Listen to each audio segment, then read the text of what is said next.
the most powerful thing that Bitcoin did was establish a monetary foundation, a monetary policy that was not alterable through a shallow, short-term social consensus.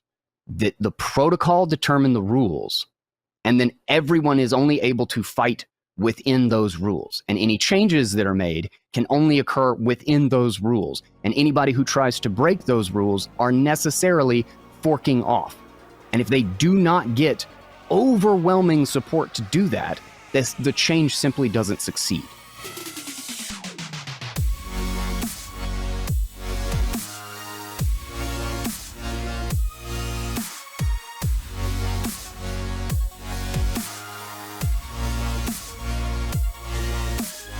What is up, guys? Welcome back to Bitcoin Audible. So I had a number of people, and my brother actually recently tell me that there were a lot of conversations that I've had with other people that have just kind of gotten lost because I don't post them in my feed. One of them recently in particular, they had just not known that I had done, and then they really liked the conversation when they found out about it. So I want to grab a few of these guest appearances that I've had on other shows and start bringing a couple of them to the feed that I think are really important topics that I haven't quite hit like I did on these other shows, and then also that I just think were really fun and some of my favorite conversations. Now today we have a marathon episode that I did with Patrick Smith from the Anarchast, and he's a quote-unquote big blocker, so he supports Bitcoin Cash. But we had a very amiable discussion about the whole block size war, about the trade-offs, and I did my best to lay out the argument for why big blocks do not work and that there is no alternative. There's no kicking the can down the road. There's no biting the bullet later. It's either we do it now or we've basically given up on the most fundamental and most critically important element of Bitcoin's security and trust. And so I hope that I make the case well in this episode, and I will let you be the judge. A shout out to our sponsors, Swann, Bitcoin, and CoinKite, for making this show possible. Swann Bitcoin is where you are going to easily buy your Bitcoin to set up a long-term plan, to do any of your Bitcoin financial tools, and learn how to get on a Bitcoin standard, and then also CoinKite to get yourself a cold card, get yourself a good hardware wallet, secure your Bitcoin, make sure that you own it and it is in your possession with your keys, and check out the discount code in the show notes. And with that, it's time to dive in. This is my conversation with Patrick Smith from the Anarchast. The block size war is over. I swear this show is not just about cryptocurrency, but look, it's gonna happen quite a bit because it is the freedom technology. We need to free our currency to free the world. To be sovereign, we can't be under the thumb of a central bank that inflates our currency and puts us all in the poorhouse because of it and starts wars. And you know all these arguments because we've had them so much lately, but it's going to keep happening until we're free. So just strap in. Today, or actually recently, we had the privilege of speaking with Roger Ver. We had a great interview. I would suggest everybody go check that out. It was a fantastic interview in which I ended up agreeing with him on quite a bit. And the internet, half of the internet disagreed with it quite a bit. And a surprisingly large number of people suggested that we have a counter conversation with our guest for today. And as many of you know, my personal motto is that I would like to know and believe as many true things as I possibly can and as few false things as I possibly can. And that requires talking to people that think I'm wrong and having those discussions in good faith. And that is what we're here to do today. Let's get into it.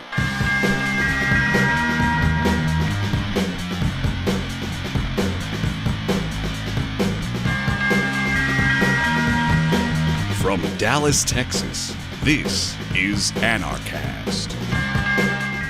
Greetings, you paltry, tiniest, smallest of blocks. Welcome back to Anarchast, your home for anarchy on the internet. I will be Patrick Smith, and today's guest, welcome to the show, is guy. Swann, how are you?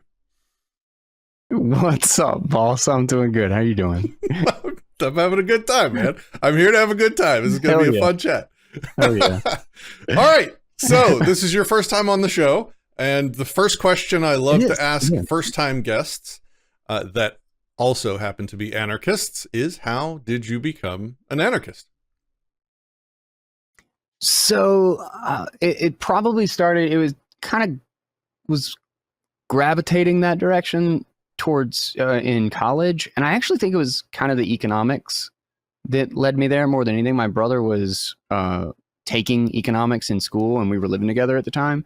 So he would kind of come back to our place and he was constantly conflicting with his professors. He'd be like, what you just taught today kind of makes what you taught us last week not work anymore. Like you're teaching us contradictory things. And then he's trying to, work his head around define the edges of these ideas and not able to actually make anything concrete out of it, because Keynesian economics is just so self-contradictory in so many different ways. Like macroeconomics is like different from microeconomics, as if physics is different because you made it bigger rather than make it smaller. Like that's not the case.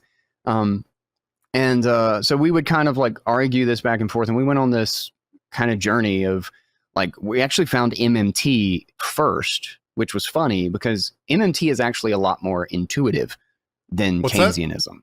Oh, okay. The modern theory. monetary theory. Yeah. Okay. The idea that the money is just a scoreboard. And so like you could just freely manipulate it. That's actually, I think it's Keynesianism taken to its logical conclusions to try to remove as many contradictions as possible. But then it fundamentally has like a really big flaw in the fact that the money isn't the capital. Like money is just access. It's just a proxy. Nobody eats money. Nobody builds a house out of money. Like it's just the allocation of it. So what you're actually doing is you're defrauding the accounting system of society and saying that somehow that's creating a net productivity gain because the people who you defraud it in favor of get more resources. It's like, well, of course they do. There's that video going around Twitter. Have you seen that video on Twitter of that girl holding up a fiat currency and she's like, this is just plastic. Okay, so you know what I don't fucking understand? This is why I don't understand. See this? See this? See that? This is worth $50. This is worth $5. This is the exact same piece of fucking plastic. This is the same thing. We made up these arbitrary numbers, and then we said we can't print more, or else it'll be worthless. How about just don't let it be worthless? How about just don't tell anybody? Or just like, don't let it happen. We literally made this up. This is a construct we made up. Just don't let it inflate. Just don't. Like people, I get inflate, but I don't. Like, just don't let it, fuck. You let this happen. You let this happen. How about you just let everything else happen too? Why don't you just let stuff not inflate? Like, just deflate it. Why don't they just print more if we need more? And then she's like, and people are like, oh, then the value will go down. Well, why don't they just make it not go down? I'll put that meme here. That's what we're dealing with. That's what we're later. Dealing with. Yeah, I mean, for sure. I mean, isn't that sort that, of like modern monetary theory though? Oh, that's MMT, 100%. Yeah, but what I was saying is that MMT was more intuitive until we realized that fundamental flaw, and then that just led us to Austrian economics. So MMT was just kind of like a transitional step to taking the absurdity to its logical conclusion before realizing the fundamental flaw. And then we hit Austrian economics, and I was already kind of going down the libertarian route anyway. Like I had been kind of in high school, you probably could have called me a liberal, like slightly in the social sense. And then it was kind of like full on Republican and like kind of like flag waving freedom sort of thing. And then everything after 9/11 and like that whole period from 2001 to the financial crisis was just like, what the hell? Like there was just so many things seemed contradictory. Nothing seemed to line up. And then republicanism just seemed like such a joke to me. And I had a bit of an identity crisis and feeling like I lost what I thought the country meant to me.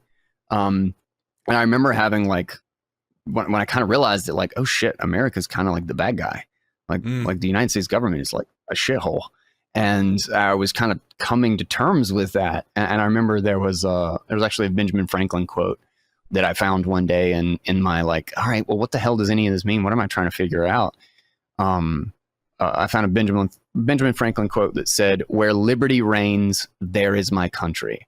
And I was like, that's what it is. I had attached the country, the government, and the flag to the idea of liberty, but they're not relevant to each other. It was just my symbol for representing that thing, but I didn't lose the principles of liberty. I didn't lose the concept of liberty. I lost the symbol that I thought reflected it, you know? And so that was actually a big part of shifting that. And then it was Rothbard, Larkin Rose, like I just went down the whole Austrian economics and everything rabbit hole, and there was no turning back after that. That's awesome. Do you remember the moment when, and I always ask this question because it was a real moment for me when I realized I was an anarchist, but do you remember that moment? What was that like? Was it, how did you feel when you were like, wait a second, am I an anarchist? Is that what I am? I'll tell you to begin with, I just felt better than everybody else. And I went down this like little path of like I know things that other people don't know. And then I kind of got humbled a couple of times and just like kind of putting my foot in my mouth. And I was just like, you know, we're a product of what we're exposed to, you know, like you only get to the better idea by being in conflict with a different idea, you know? Mm-hmm. So if no one ever challenges your ideas, or you never actually stand up to it and kind of put it to the test and beat the thing to death until you see what's left over after you beat the shit out of all of your ideas. Like, conflict leads to conclusion. It leads to being able to define that edge, you know? And so I realized that I couldn't really blame other people for not. And then I kind of like set back on my ass and be like, I'm not special because of this. But, and it was almost even depressing too, because it was like, oh, the way that would actually be the moral and better way for it to work is not the way it works. So it's, you grow up thinking that the good guys always won and the way it should be is the way it is. And then you realize that's not the case. It's a little bit depressing at first, you kind of feel lonely.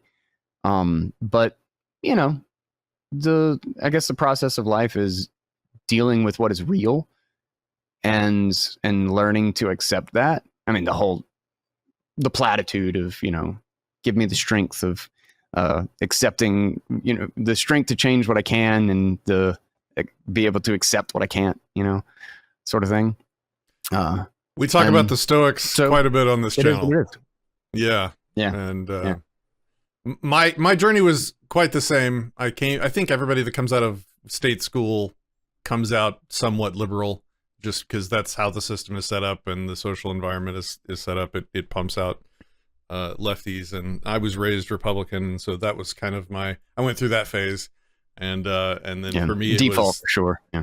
For me it was police sort of abusing their power that made me question where they got their authority, and then I did all the reading that you're talking about. So having that battle of ideas, a lot of people hate and they denounce and they say it's bad and it's divisive and it tears down communities, and that can be true if it's done improperly. But if it's done in good faith between people that recognize the other person isn't evil and they're actually working towards liberty as well, then the debate becomes a superpower, because we're able to refine our ideas faster and better and make them sharper than the other ideas and improve the world faster. So that's what we're here to do today, is to see and talk about the other side of this whole Bitcoin freedom tech argument. So you are an entrepreneur, you're a filmmaker. You have 2 podcasts, I believe, Bitcoin Audible and an artificial intelligence one. What was the name of that one? AI Unchained. Yeah. Nice. you're into economics, cryptography, game theory, P2P networking, and you talk about the principles of liberty behind Bitcoin and other tech. So let's get into it. What is your background? How did you get involved with Bitcoin? Well, I actually went to school for film, but found after moving out to LA, I just loved to tell stories. And I loved explaining things and stuff. Like I would kind of thrive when I had to give a presentation, when I was younger.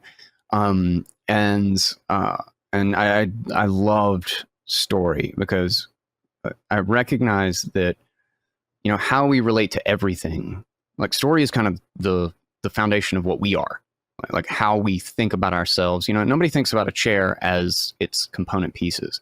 People think about a chair as like, this is a comfortable place to sit. This is something that's in my way.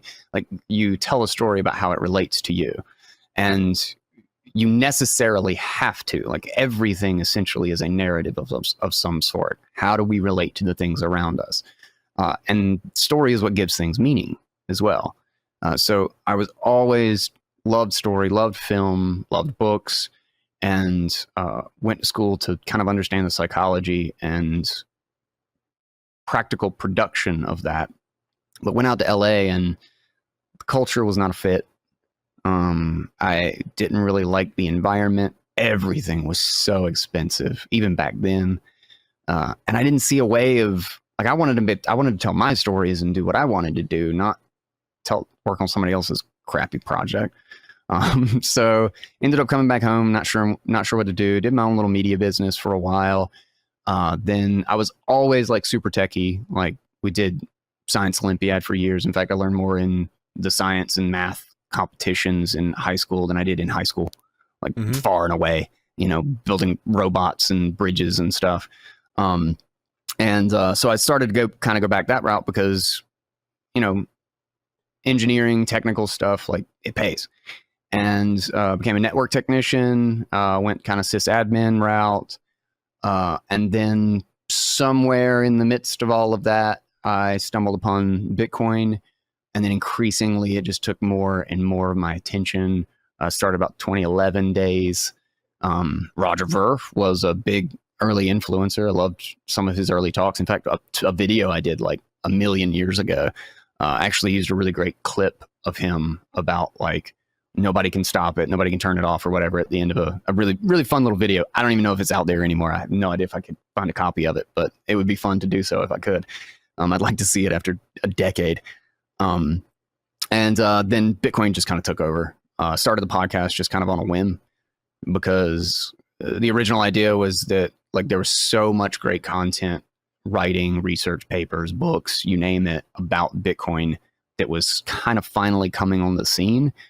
And none of it was available in audio. And I had hours and hours all day to listen to stuff in podcasts, audiobooks, but I could not find any Bitcoin content. So I created, originally it was called Cryptoeconomy, but eventually Bitcoin Audible, because that's the title that actually makes sense. And I would just read it aloud and then do commentary on it afterward. And like, 10,000 hours of reading and recording and everything later, like 15 books. 6 or 17 books, maybe, 1,000 articles. I don't know, there's a shit ton. I've been doing it for like 6 years. So and that's why you said people call you the guy that's read more than anybody else on crypto. Yeah. Nice. Proof of work. I got it. Yeah, there you go. All right, cool. So, let's get into Bitcoin and the topic of the conversation. So, the best place to start is kind of where I tried to start with Ver, though that conversation was really driven by the narrative in his book. But this one, I think we just start with the core fundamental disagreement, which is basically the purpose of Bitcoin. What is the purpose of Bitcoin, and who says it is what, is that purpose? What do you think? Gotcha. So the problem with I don't think anybody can say what the purpose of Bitcoin is. And the major part of the disconnect is in observing versus dictating. And obviously what we want Bitcoin to be is not necessarily what it is as far as a technical as a protocol itself. And I think a lot of the disconnect comes there. Like Satoshi, obviously everybody, and you know, one of the things that I find kind of disingenuous about the argument is that people will point to, like one of the examples in the book was that Dan Held said that it's supposed to be a store of value. Nobody, with respect to Dan, nobody gives a shit what he thinks. And the broad majority of everybody, it's about what's the best way to achieve a global payment system that cannot be shut down, that is stateless, and has a money that cannot be controlled. It has a separation of money and state. I think that's the ultimate goal, is how do we separate our monetary, financial, and payment systems from central control of the state, of violent actors.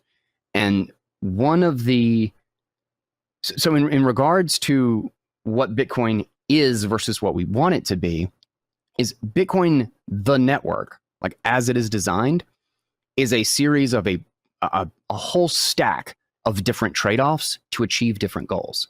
There are trade-offs to achieve the fact that we know the money cannot be cheated and that the money is 21 million and it cannot be inflated. And I think that is the priority beyond anything else, because everything else is gone if you do not have that. It doesn't matter if you can transact freely, if you cannot prove that the money you have is actually in a monetary base that hasn't been manipulated. And that you cannot enforce that either. So there's a lot of a lot of the elements of Bitcoin are actually in contest with each other. And that's a big part of the problem of the scaling of Bitcoin. But a different problem in kind of the historical disagreement is the framing that this is about small blocks versus large blocks, when a big part of the argument was actually, if you kind of dig into what the small blockers, see, it's so hard to not use the framing.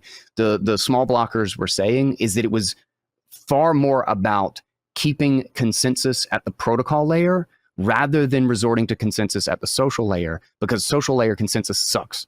Social layer consensus is easily manipulated, it is easily controlled, and is easily dominated by the state. Because violent power will easily sway, and censorship will easily sway social opinion. So the question is the consensus of the protocol a priority, or are we going to arbitrarily change it, which is one of the most dangerous things. Like, this is nuclear grade software. This is, how do we build something that no matter what we throw at it, we still have a global network. We can all still access it. It's all still censorship resistant. It still has 21 million. And if you post a transaction and get it confirmed, it cannot be undone.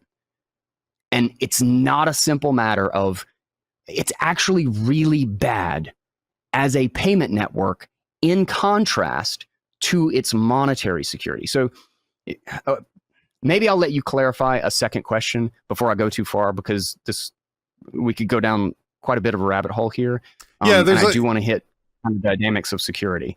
I don't have any hard stops if you don't, so I'm not concerned. I mean, like, let me know if you're time constrained, and I'll definitely focus the interview more. But I want to let you have all the time you need to talk about all the different pieces of this that are relevant. Okay. So I don't want to move off of the purpose of Bitcoin just yet. And your answer was that no one can really answer that question. Is, in my opinion, half very true, and part of the problem, and half untrue, in that there is a specific group of people that have decided what the purpose is and have implemented that purpose. And to say that the purpose they've implemented is anything other than what it is sort of self-delusory. What do you have to say about those 2 points? Okay, so probably the easiest way to frame it, or to address the frame of Bitcoin was going to be this, or it was this, and then it got changed, is that fundamentally what happened at the protocol layer is that the Bitcoin Cash, everybody who was trying to fork Bitcoin was fundamentally attempting to change the protocol. Regardless of what we socially or subjectively want it to be, they were trying to change the protocol without consensus on changing it, and then they forked off. They fundamentally were just not able to change the bulk of the network. So what they were trying to do, the direction they were trying to take it in, which was explicitly an alteration. Otherwise it wouldn't have been a fork. Simply didn't succeed. And for better or for worse, that's what decentralization is. And those 5 people, like whoever said to like the developers, they did not decide what it was going to be, because it did not fundamentally change from exactly what it was. Those clients still work today. Some of them are still running. So again, the question is, are we running this by social consensus or protocol consensus? Because I think the unbelievable power and innovation of the Bitcoin system is that protocol consensus trumps social consensus, because social consensus sucks. That's what we have right now. That's what fiat money is money in the social sphere. And when you have money in the social sphere, it's easy to dominate. It's easy to control. And gradually leads, or well, just infinitely leads towards centralization. And the most powerful thing that Bitcoin did was establish a monetary foundation, a monetary policy that was not alterable through a shallow, short-term social consensus. That the protocol determined the rules, and then everyone is only able to fight within those rules. And any changes that are made can only occur within those rules. And anybody who tries to break those rules are necessarily forking off. And if they do not get overwhelming support to do that, the change simply doesn't succeed. And I think Bitcoin's success in the market is what it is showing us. And I genuinely believe this, and this is my priority as well. We talk about like privacy being a huge part of this issue, right? Like this was cypherpunks, like a huge part of the whole reason Bitcoin exists is because people were trying to figure out how to make private transactional systems. Peer-to-peer payments and peer-to-peer cash. This was a huge part of the philosophy that led to this. You got 30 years of history of people trying to figure this out. But ultimately, if you do not create your own money, these two things don't work. They completely fall apart. You don't get any transactional or privacy measures that matter to any degree if someone can still completely cheat the fundamental system or control the fundamental system to manipulate and steal as much capital out of the system as possible. Because counterfeiting currency is just taking money out of the taking actual capital out of the economic system by defrauding the accounting system, right? Like you're just stealing. Like if I'm printing money, if you're working to make money and then you spend it, you're specifically putting in capital into the economic pool of resources, and then you're only able to take out what you put in. If I'm counterfeiting money, then I'm just able to take out as much as I want and never put anything in. I'm literally the only one not participating in society. I'm defrauding it to get all of the goods and services. The most foundational thing that needs to happen is to protect the 21 million of Bitcoin, is to protect the protocol consensus above all else. And unfortunately, this is at odds with the ability to verify the bandwidth cost and the ability to have network security. So there's a bunch of different elements that need to be secure for Bitcoin to be nuclear grade, cannot shut it down, nobody can stop it software. And there's kind of like a systemic one, which is cryptography, but it's static, it doesn't go anywhere. It's just kind of always, if the cryptographic primitives are broken, good luck, we're all screwed. There is the social consensus, which rests on top of the protocol, not in the protocol, but on top of it. And then you have network security. Can you connect to it? Can you access it? Are you on the same Bitcoin as everybody else? Then you have verification security. Do you know that your transaction is valid, that the signatures are valid, that everything that goes into it, does this actually originate from somewhere that's meaningful? Because the whole thing's a digital system. If you don't know if you have real Bitcoin, if you can't prove that you have real Bitcoin, you can't prove that you have anything. The fact that you have a UTXO and that you're the only one who can sign it is completely arbitrary. You know, if you can get that on a Google spreadsheet, right? Then you have economic security, which I guess you can kind of call that proof of work. Probably kind of falls under the economic security. You have transactional security. That's one that's a huge part of the peer-to-peer cash problem, right? Is we want everybody to be able to make a transaction. We want everybody to be able to own their own UTXO, and we want this to be easy to use without question. Then we have the economic security. Are the incentives aligned? Do we have enough economic defense for this network? And then ultimately we have monetary security, which I think is one of the most important pieces of the puzzle. Because if you don't have monetary security, your economic security is meaningless. If you don't have monetary security, then what are your transactions of? Transactions are just proof of ownership of something. This is what it's proof of ownership of. So if you don't have this, you don't have this. You also don't have this. And if you have network security, but you don't have monetary security, you don't know if it's 21 million, well, then it doesn't really matter if you can connect to it. And then the same thing with, what was this one? Fuck. I don't know. They're all dependent on verification. Can you know that your signature is the one that matters? So forgive the interruption. Sense, I just want to really stay focused on like the purpose, just until because it's so core. Okay. So and if I hate interrupting people because then I don't hear. No, it's fair. I tend to rant. So there's a tragedy of the commons in decentralized technology. There's a tragedy of the commons in decentralized tech, in that there is no arbiter of what the purpose is. The social aspects are upstream from the protocol aspects, in that it only matters if people use it, and people only use it if they decide amongst themselves that a lot of people are going to use it amongst themselves. I don't disagree with like 90% of the stuff that you said. And so when somebody comes along and says, well, according to the white paper, according to the author, the purpose of this technology is digital cash made for transactions. I go with them on that for precisely as long as Nakamoto maintained control of the project, because it was his project, and he said what it was and what it wasn't, and he merged the commits, and he was the archon of the telos of Bitcoin.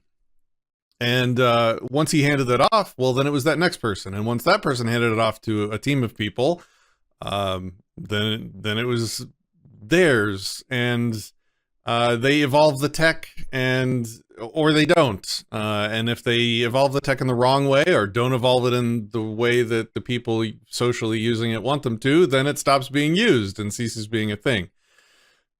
But there's a thing about the human species where the social dynamics of our faith in things that are important to us are very conservative. They don't change. They don't like to move because change is scary, and who knows what might happen. And so when you apply that social dynamic to the tragedy of the commons that is crypto, you're left in a situation where we're stuck with the Windows 3.0 of cryptocurrency, because everybody's too scared to iterate it in a way to fix problems that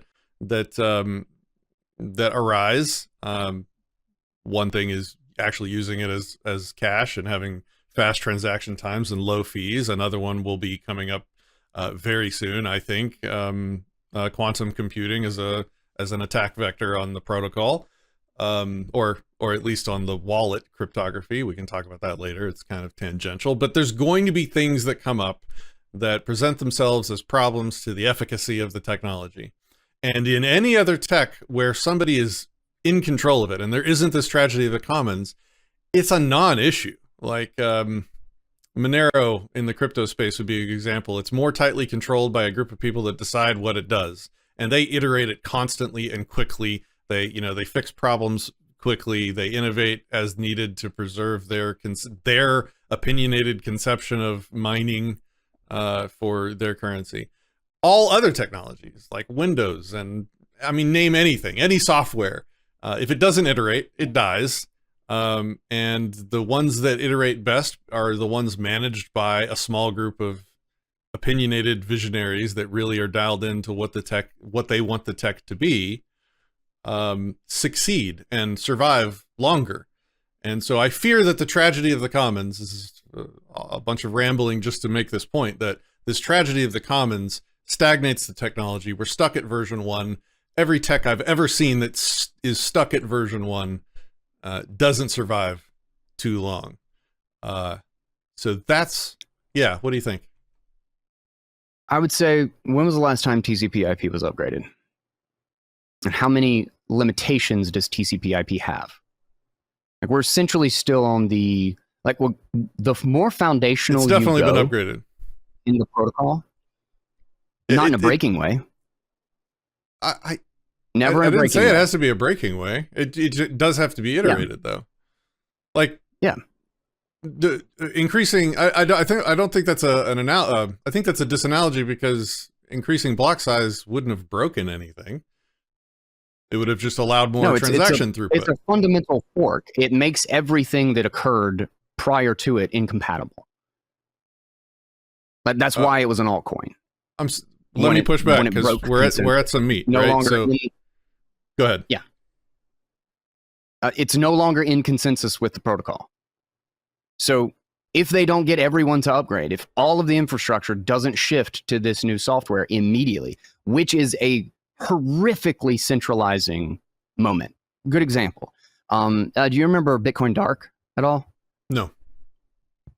Okay. So it's important to understand that all of the elements of security are emergent. They take a while to actually create a Lindy effect and prove that you actually have that security, and it's a process of maturation. So the code itself is like DNA, whereas the thing in the real world is only secure because the DNA grew up into an organism that's strong. It's the difference between an infant in the womb versus a grown man who can cut down a tree, a lumberjack, right? And if I want someone to cut down a tree for me, you can't just copy the lumberjack's DNA and make an infant and then say, I'm a grown man capable of cutting down a tree. It actually has to mature to that point to be sustainable. Like, for instance, Bitcoin was horrifically centralized at the very beginning. If Satoshi said something for the first couple of weeks, he's the only one running it. He's the only one running a node. Like, I guess maybe he would have had to, agree with Hal when, Hal turned something on a couple of weeks later. But it had the DNA to be a decentralized, secure, stateless money, but it certainly didn't have the capacity to actually do that. So you only get these things in an emergent fashion slowly over time. And all of these things are constantly being hit. Network security is a huge issue sometimes, like the Great Firewall of China. Is Bitcoin still Bitcoin inside of China? If you have 50 megabyte blocks and you're talking about like gigabytes a day, you can cut Bitcoin off through China.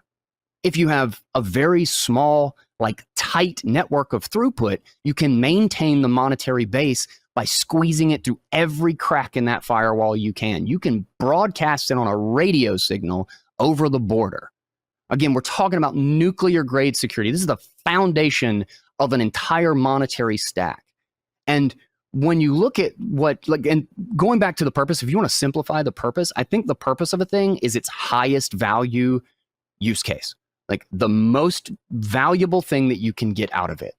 And what I think the most valuable thing Bitcoin can provide is a stateless monetary policy and system of property rights. It's, do you own this, or does the state get to decide whether or not it's yours? Now, the only reason any of that is true is because you are the one verifying anything. This goes back to one of the major disagreements as to whether or not full nodes are meaningful at all. Full nodes are essentially the only way to actually know that your transactions sorry to matter. interrupt. You are really good about covering like 10 things, and then I forget the first 5 things I wanted to talk about. Sorry. No, that's, I told you I ran. No. Just please forgive the interruptions. Please, give me grace in that regard. Calling, changing the size limit on a block is not. I don't think it's fair to say that's like you're bootstrapping an entirely new technology. It's a software upgrade, And if the Bitcoin, I mean, we all do software upgrades constantly every day, every time a new version of something comes out. And if it's really a problem to get everybody to upgrade and sync, maybe it should have an auto update feature, and that should be also iterated and added. And there's no problem with making tweaks to improve the tech. And the language you used, I should have interrupted you earlier because I forgot the words you specifically used to describe changing the block size, but it was something that seemed like I wasn't just tweaking and yeah, you're not just tweaking a number on a limit of one of many facets of a protocol. You're fundamentally breaking and recreating something new, and you're invalidating all the previous blocks. I don't even think that's fair language, because it's not like you're erasing everybody's ledger. All those blocks are still valid to verify all the transactions of all the UTXOs that happened before the update. It just means that the new blocks that are added have a new limit in place that allows more transaction information to be added. I don't mean to be quibbling about language, but it does seem that the framing is important. Language is a big part of the problem. I totally understand it.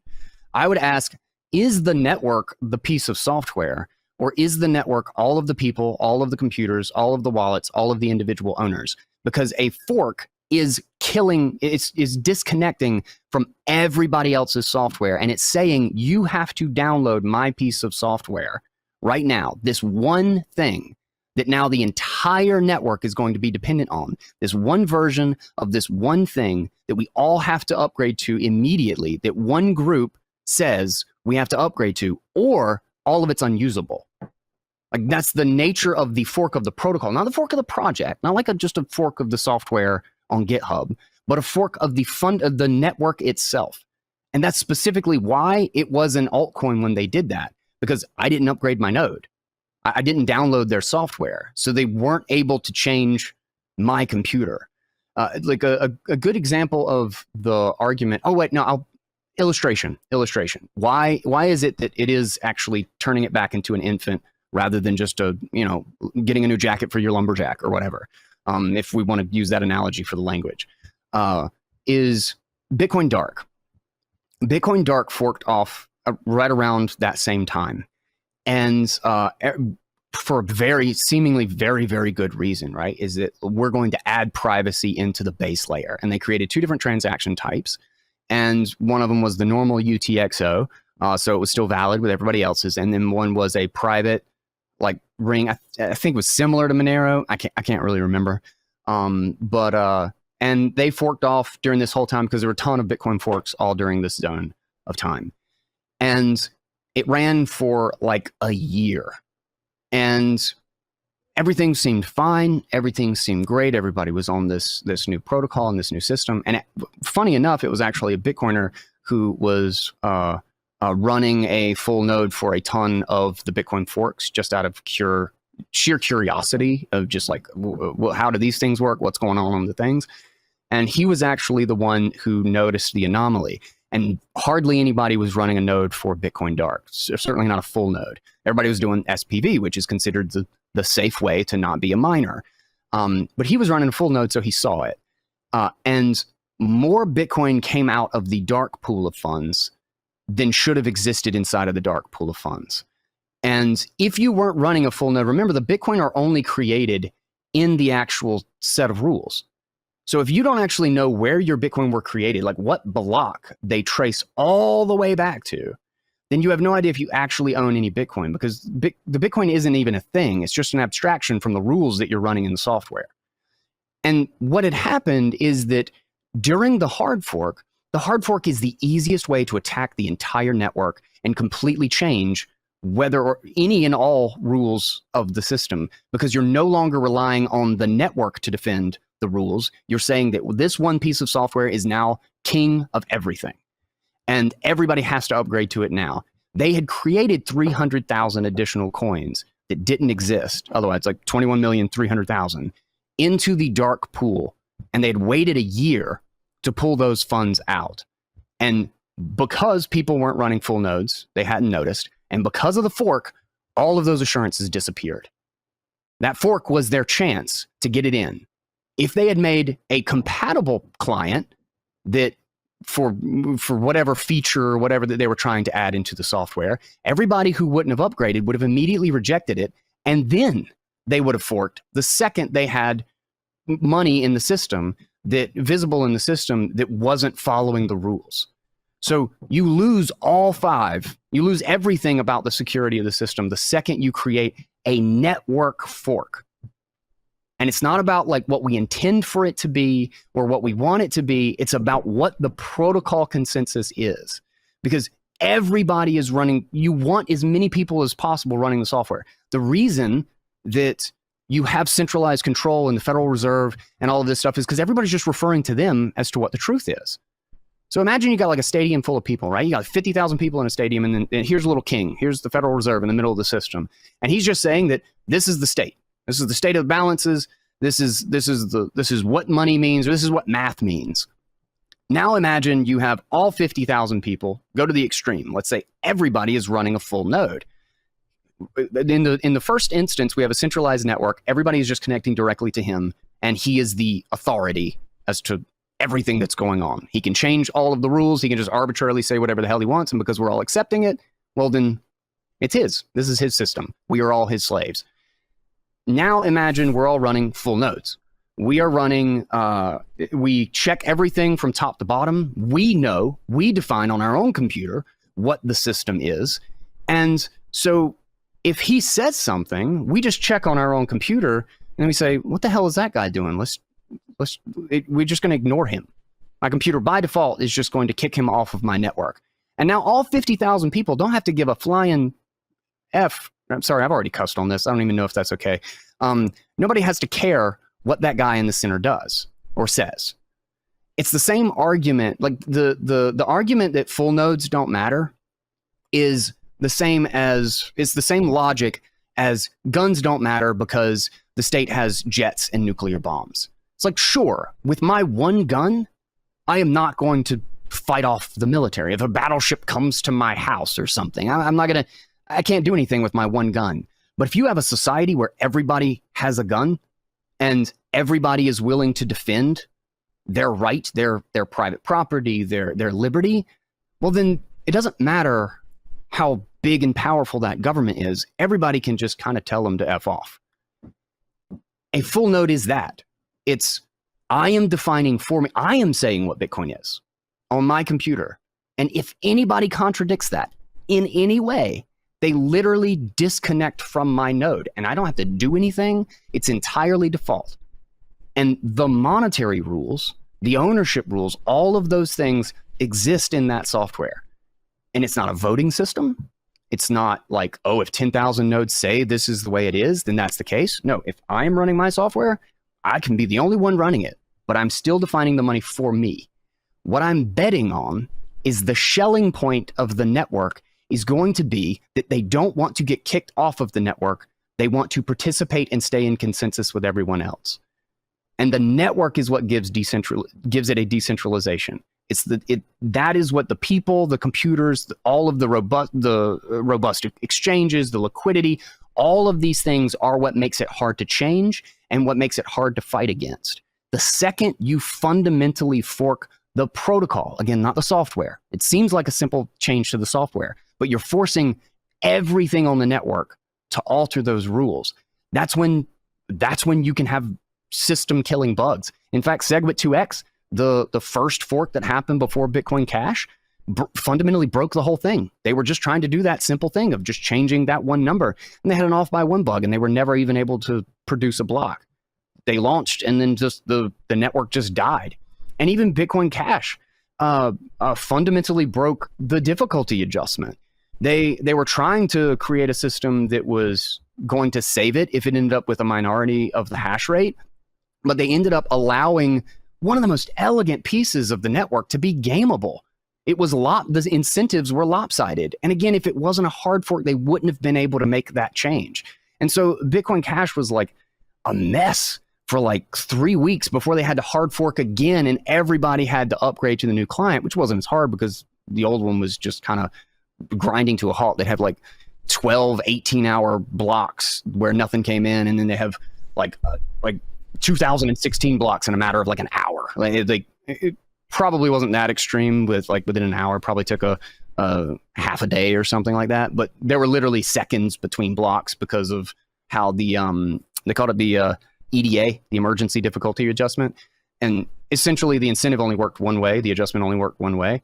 And it became immediately gameable, and it got worse and worse as time went on because people realized, like, the miners were incentivized to just mine when it was profitable and then take the hash power away when it wasn't. And that caused just psychotic fluctuations in the difficulty adjustment rather than actually being a stable system. Again, only because of the hard fork.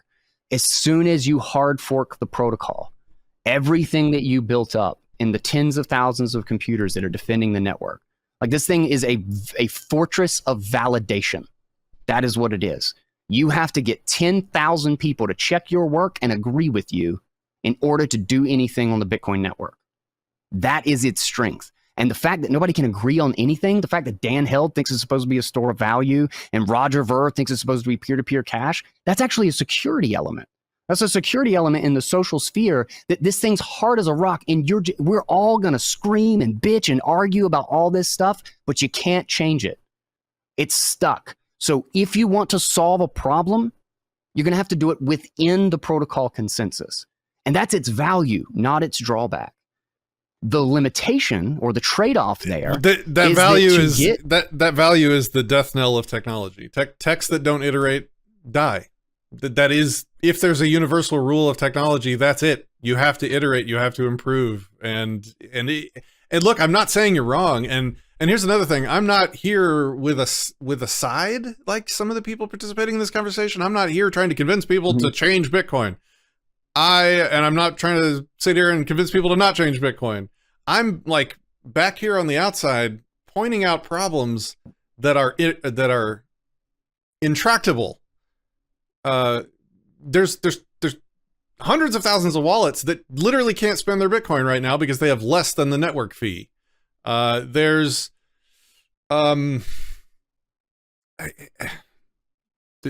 It's hard to keep this conversation on path because there's so many digressions.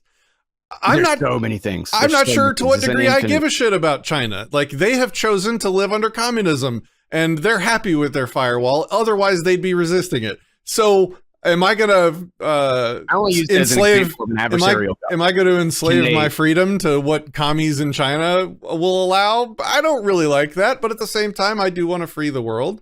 So, you know, it's important to, if we can help, we do that. What else? I mean that in the sense is, can it stand up to an adversarial government? Like, can you still get network access? Because your transaction ownership doesn't mean anything if you can't access the network. And a network that requires enormous amounts of bandwidth is easy to block.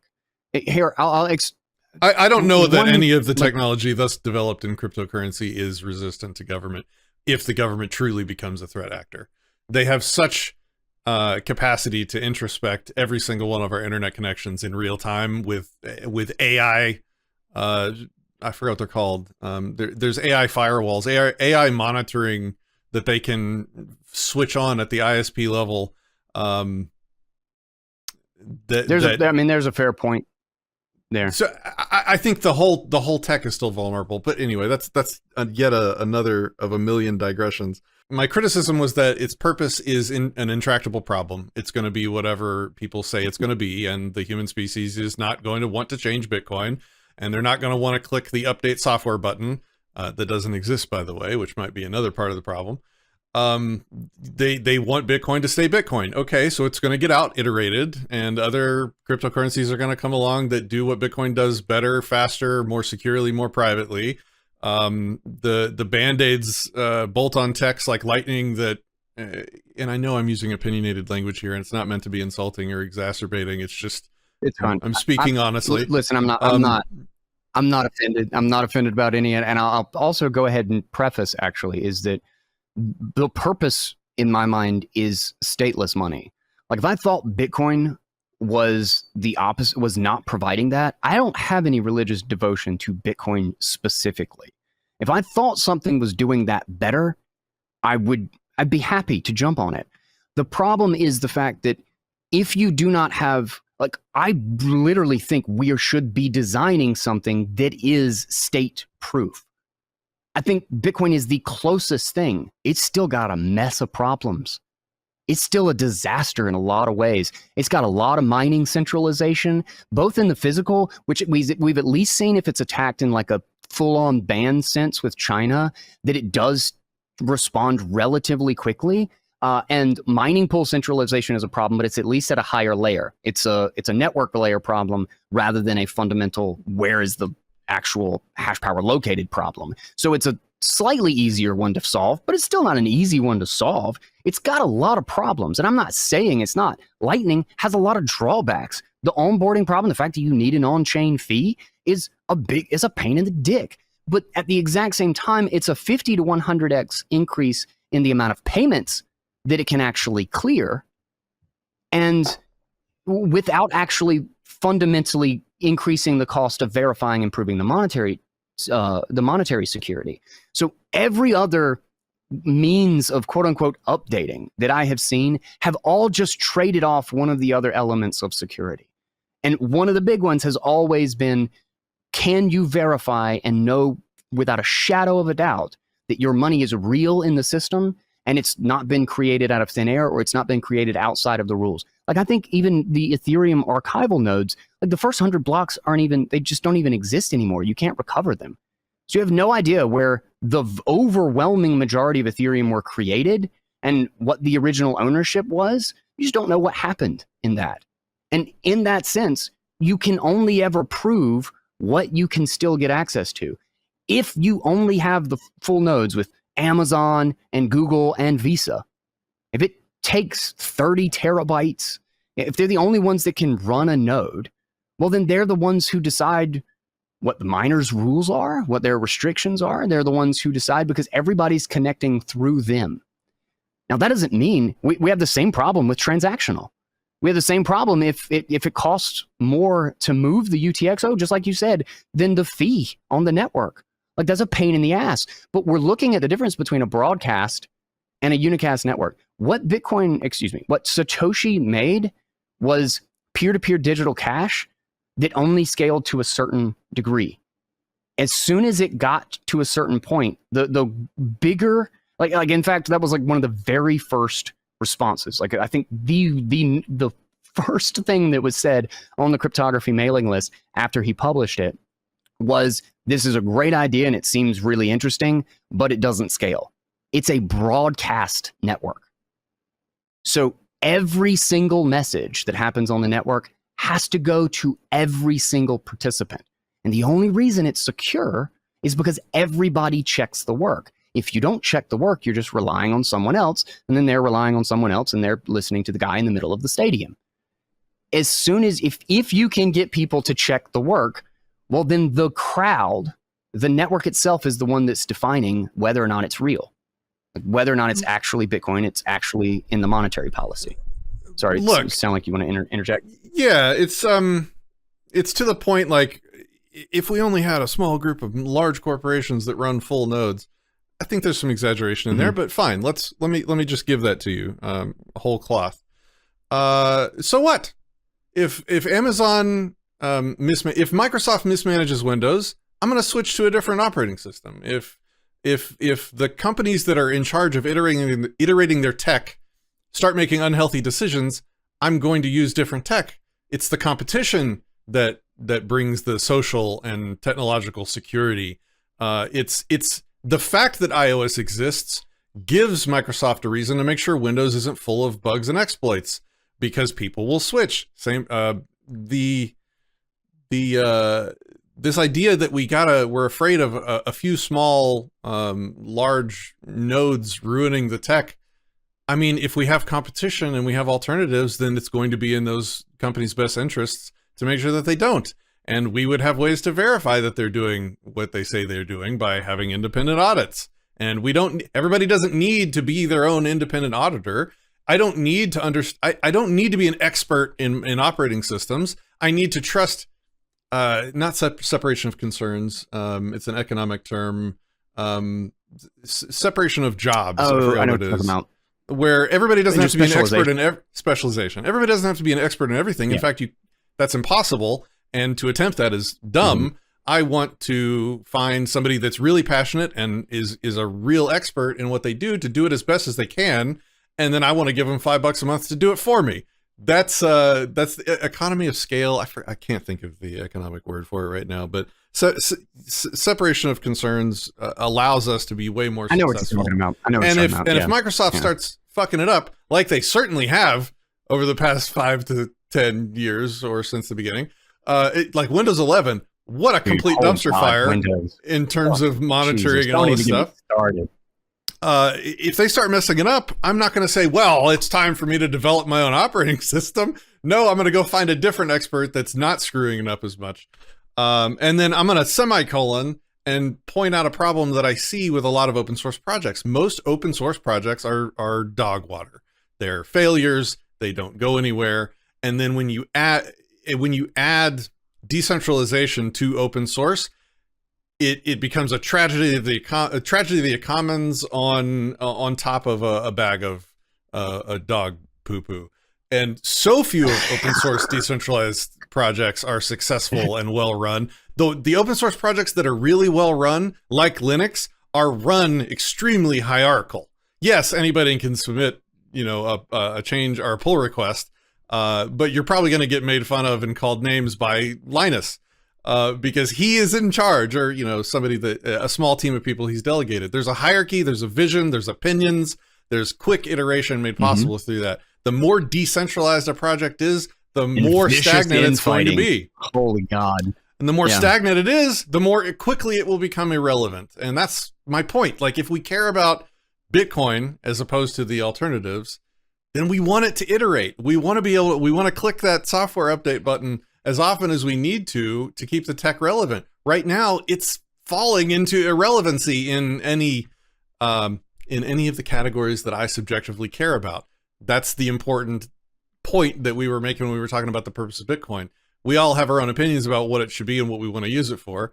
It becomes irrelevant to me when my Bitcoin is locked in a wallet because the fees are too high and the confirmation time is 3 days long or something silly like that. And why these aren't problems, or why those aren't seen as larger problems than China being able to download the blocks quick enough. I don't know. I'm not like emotional or tribal about it. I'm just saying that tech has a problem. Luckily, I have alternatives. I'm going to go use those for my digital cash. I don't need. I think I've made my point like 17 times, so I'm repeating myself. Yeah. Go ahead. I would say there's no such thing as quickly changing your money. And I know you can quickly change an app, but the thing that makes money when it becomes the dominant, like underlying policy of society, is liquidity. It's how many things can you trade for this good? The monetary good of society is the most saleable, like the economic term, right? It's the one with liquidity with every single other market. The reason you can cheat the dollar and it doesn't have any consequence, it doesn't matter, and nobody just says, "Oh, I'm just going to stop using the dollar. I'm going to go use something else," is because the network effect of money is stronger than anything else. It's worse than the lock-in on Facebook. It's worse than the lock-in on Amazon. The network effect of money and the consequence of liquidity is extraordinarily hard to overcome. The average span of time it takes for a monetary transition throughout history is a century. It's 100 years to undo it. So you can make money crappy for a really, really, really long time before you actually create enough pressure and you destroy it enough in order to actually force a change. Bitcoin, crypto, everything in the crypto space right now is incredibly nascent. 15 years is nothing in the terms of a monetary transition when you look at historical monetary moves and shifts. And the building out of liquidity is the most important and most difficult task. And it's the thing that just doesn't get undone, which means that if you don't have a robust way to enforce the policy is just going to arbitrarily change and everybody's still going to be stuck. You can't change trillions of dollars worth of liquidity in every single country on earth like that. That's why the dollar remains the dominant thing, even though they're printing trillions every single year. If they're the only ones running the full, they're the only ones running the full node. We could all just change to a different money. I think the difference is, obviously we want transactional privacy. We want transactional freedom. We want to be able to use peer-to-peer cash. But the broadcast layer of this network stack, I think it's absolutely impossible to scale the protocol without a series of layers. There's just no way to pull this off as a broadcast network. You need a unicast network on top of it. If you had to filter through every single text message on your phone in order to get your text messages or emails, the thing just dies very, very quickly. It's just one person could overload the whole thing with spam. Yeah, I tend to agree with you on that point. This is the world's least efficient database technology. It just has this one superpower of being government resistant, 100%. and I get that, and I think you might be right, and maybe L2s are needed, but it doesn't mean that they have to be built on this Windows 3.0 tech. I'm repeating myself. This episode is brought to you by the Cold Card hardware wallet. Not only can you get the Cold Card Mark IV, which is one of my favorites, in fact, I still have this one here. This is the one, by the way, that if you have been paying attention to these ads, you should have 6 of the 12 seed words that I set this one up with. These keys are not very secure, and you may very well be getting 150,000 sats if you're paying attention. But I've always loved the Cold Card, and the Mark IV specifically has the NFC, which my ability to use tap to pay in my wallet on my phone is just one of the coolest ways to interact with this, and I have loved it. And the Cold Card Q now has a full QWERTY keyboard. It is basically like a BlackBerry device. It has a large screen so that you can scan with QR, on top of being able to use NFC and USB if you would like, or to fundamentally break those connections in the hardware so that you know those are not accessible. The simple fact of the matter is the Cold Card is how you keep your Bitcoins safe. Check out the numerous security devices at coinkite.com. The link, the details, and the discount code will be right down in the show notes. And if you came here hoping to get your 150,000 sats, the second word is town, the 7th word is merit, and the 11th word is resist. If you want to punch these into your Cold Card, you can buy one at the link below. All right, so we spent an hour on the first topic. Let me try and progress it a little bit. Hopefully, let me know if you have a hard stop, and I'll keep an eye on the clock for us. Nah, I'm just chilling. Okay, so I can't believe we just did an hour on the first one, but I mean that was the pretty much the most fundamental. It's good stuff. You gotta hit the fundamentals. Everything else doesn't make sense if you don't. Let's see. I'm going over my show notes for my chat with Roger Ver. He talked about the 2 failure modes. I don't think we probably have too many disagreements there. Good evidences of Bitcoin stagnating to the point where it's being abandoned would be things like Steam abandoning it, Microsoft abandoning it, these large companies dropping BTC adoption in favor of other techs. Now, again, like, it doesn't really bother me. I don't have an ego dog in this fight. I'm just kind of pointing out that if nobody's accepting it, the liquidity is definitely an important aspect, and the liquidity is harmed by the fees and confirmation times going up. Like, I have 3, if I hadn't lost 3 of my wallets in a boating accident, I would have 3 wallets that are, the only way I could trade them with somebody would be to hand the seed to somebody else so that they could maybe in the future use those funds, because they just don't have enough in them. It's burned money to a degree. That's really bad. That makes people feel bad. Who's going to want to buy a wallet that if they put some cash in, depending on the day and time and how much demand there is, they might not be able to pull any of the money out of their wallet? Like, my mother is not going to come anywhere near that technology. General adoption is just not going to happen.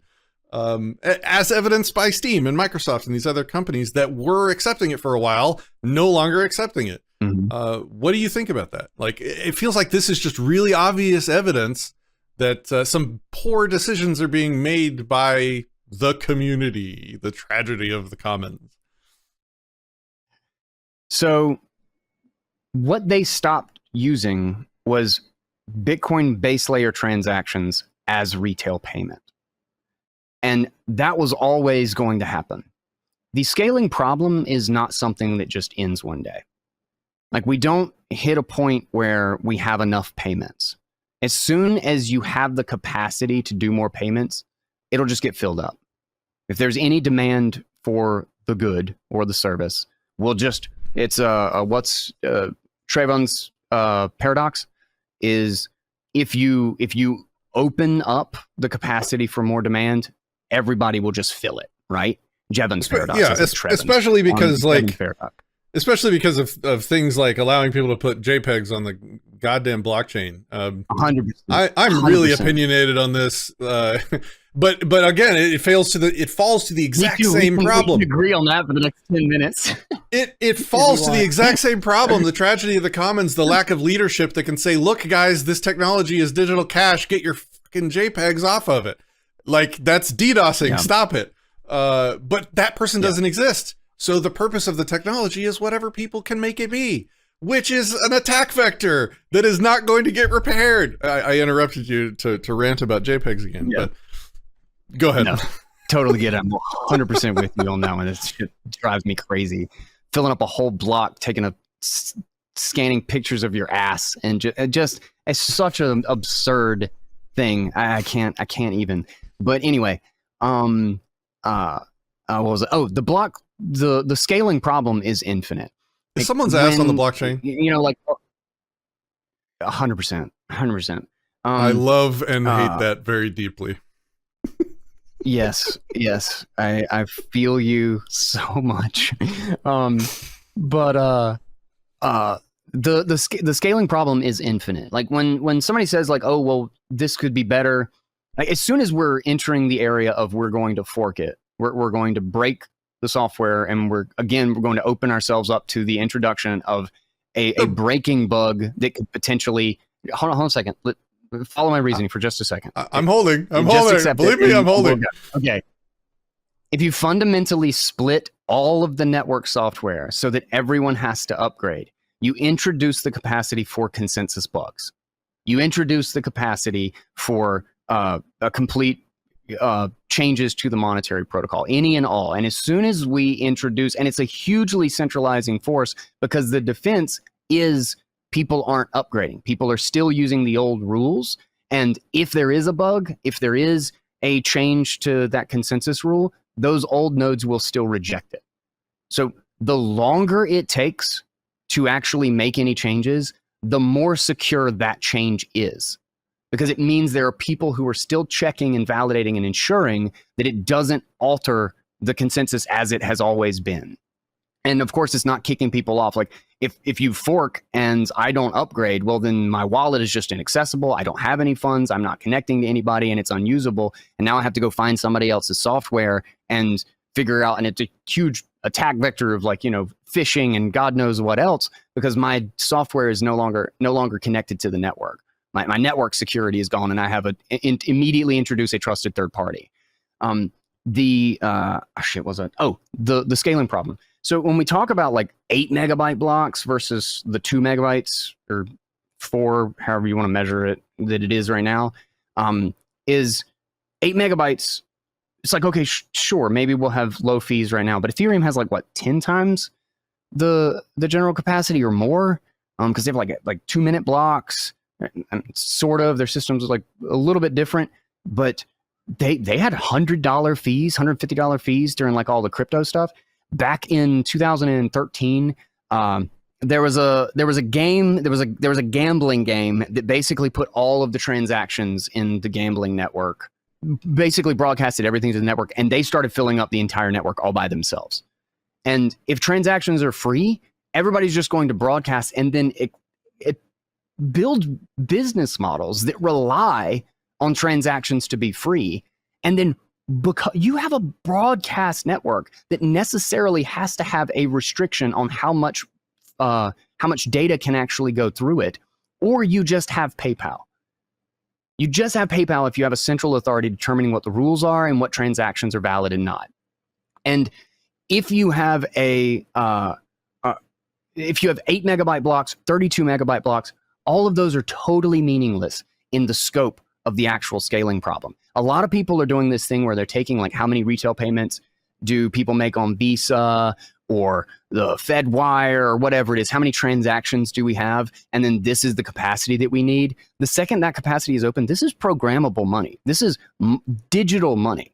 The problem will not be the size as it used to be. I think thinking that we're going to have retail payments that we have to get at 60,000 transactions per second because Visa does it. Visa is just one payment network. We're talking about a global monetary stack. If we're using that as our metric, I think that's going to be like counting the amount of snail mail that we do and then thinking that that's how much we have to scale email. Emails are going to be text messages, like all of the different digital messages that we do are going to be an order of magnitude easy, probably 3 or 4 orders of magnitude as the messages in the old system. We're talking about the first ever digital monetary stack that has a monetary policy that the protocol defines rather than an arbitrary centralized group of people. And as long as it does not fork that policy, as long as the network keeps that secure, we have a million different ways to actually build on top of it. We have a hell of a lot of restrictions. We have a hell of a lot of problems and a lot of issues with the fundamental part of the design that, again, secures that monetary base. But if we work within it, we can get the security of the money and build a protocol, a series of protocol stacks on top of it. But I don't think, as much as I wish it was a simple matter of like changing apps, like I can change PayPal to, well, Venmo, I think is owned by PayPal, to Cash App or whatever it is, if, you know, one of them does crappy with their software.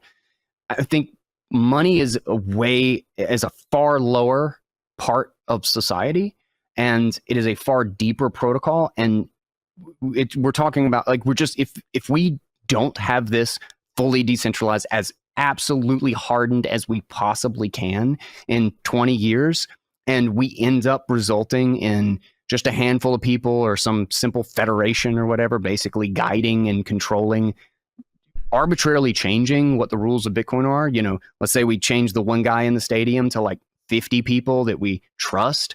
It's just going to be government money again. And it doesn't matter what payment system we have on top of it or how strong the security, the cryptography of the transactions are. It's just government money again. I mean, you can argue the Federal Reserve. It's not Reserve government 12. money if there's competition. So if it's possible to compete with it and to have your own crypto, you can't call that government money because it's not enforced at the point of a gun. There's no monopoly there. You can compete with it. You can outcompete with it. Right? Okay, so the government sets the rules. Okay, maybe this is a fundamental disagreement that I think the Bitcoin rules trump the state rules, because hopefully, if the government says I don't own my Bitcoin, hopefully that's the whole point, right? If the government says I don't own my Bitcoin, that's not true, right? Like my UTXO will still only move if I say it does. And I have to make a nerdy point because of the channel that we're talking on. Cryptocurrency is not a valid form of property, but I understand when people talk about it, they use the terminology of ownership, but it's at best intellectual property, which is not actual property.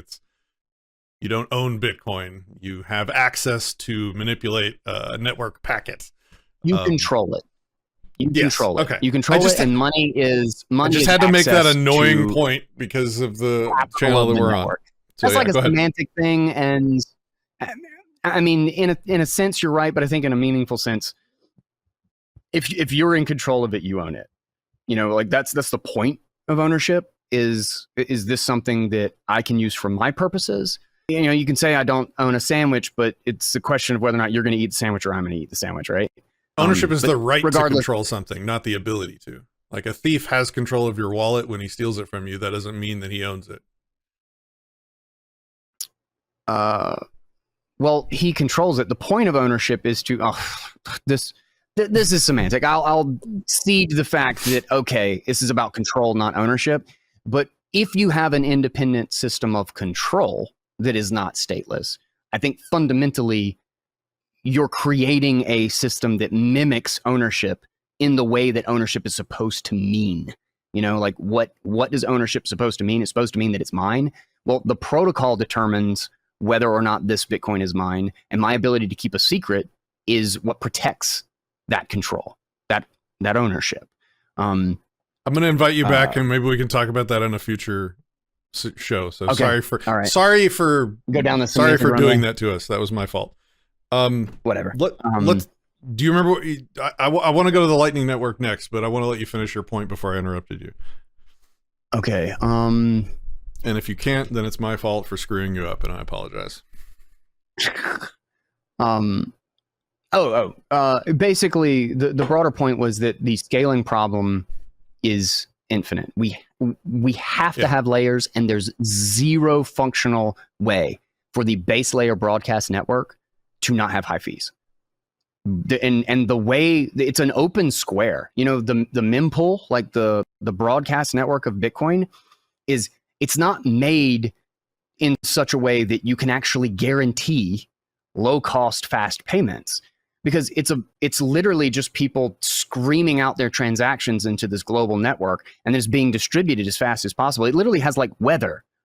Like you have days in which it's overcast and you have days in which it's sunny, because you have no idea what the behavior of the people on the network are, and you're specifically creating an open permissionless network so anybody can behave as they wish within the validation rules. So there is no way to guarantee it. The same way every big block network has always had congestion, and as soon as it is going to be popular for any reason, it's going to be congested. And there will be periods in which there will be high fees. The question is, does that mean that now we like centralize again and we just say it's like, okay, well, let's just fork it because now we have this period where fees are high again?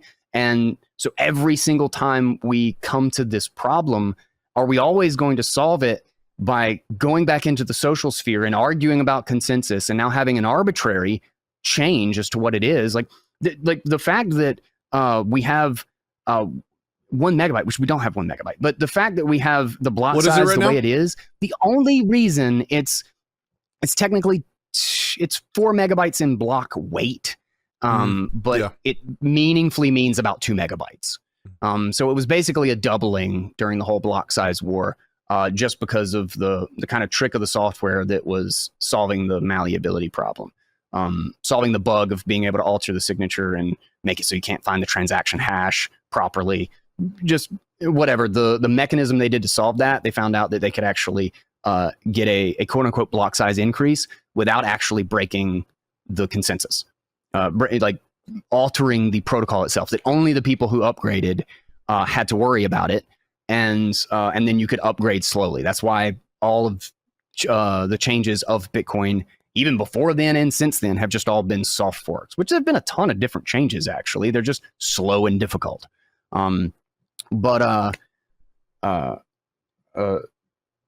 It's essentially the scaling problem is something that will never end. No matter how big we made the blocks, at some point that discussion's back on the table. So the question is, do we set the precedent that we are fundamentally forcing a change on the entire network, on top of the people, the infrastructure? It would be as if we needed to alter TCP/IP to make the internet.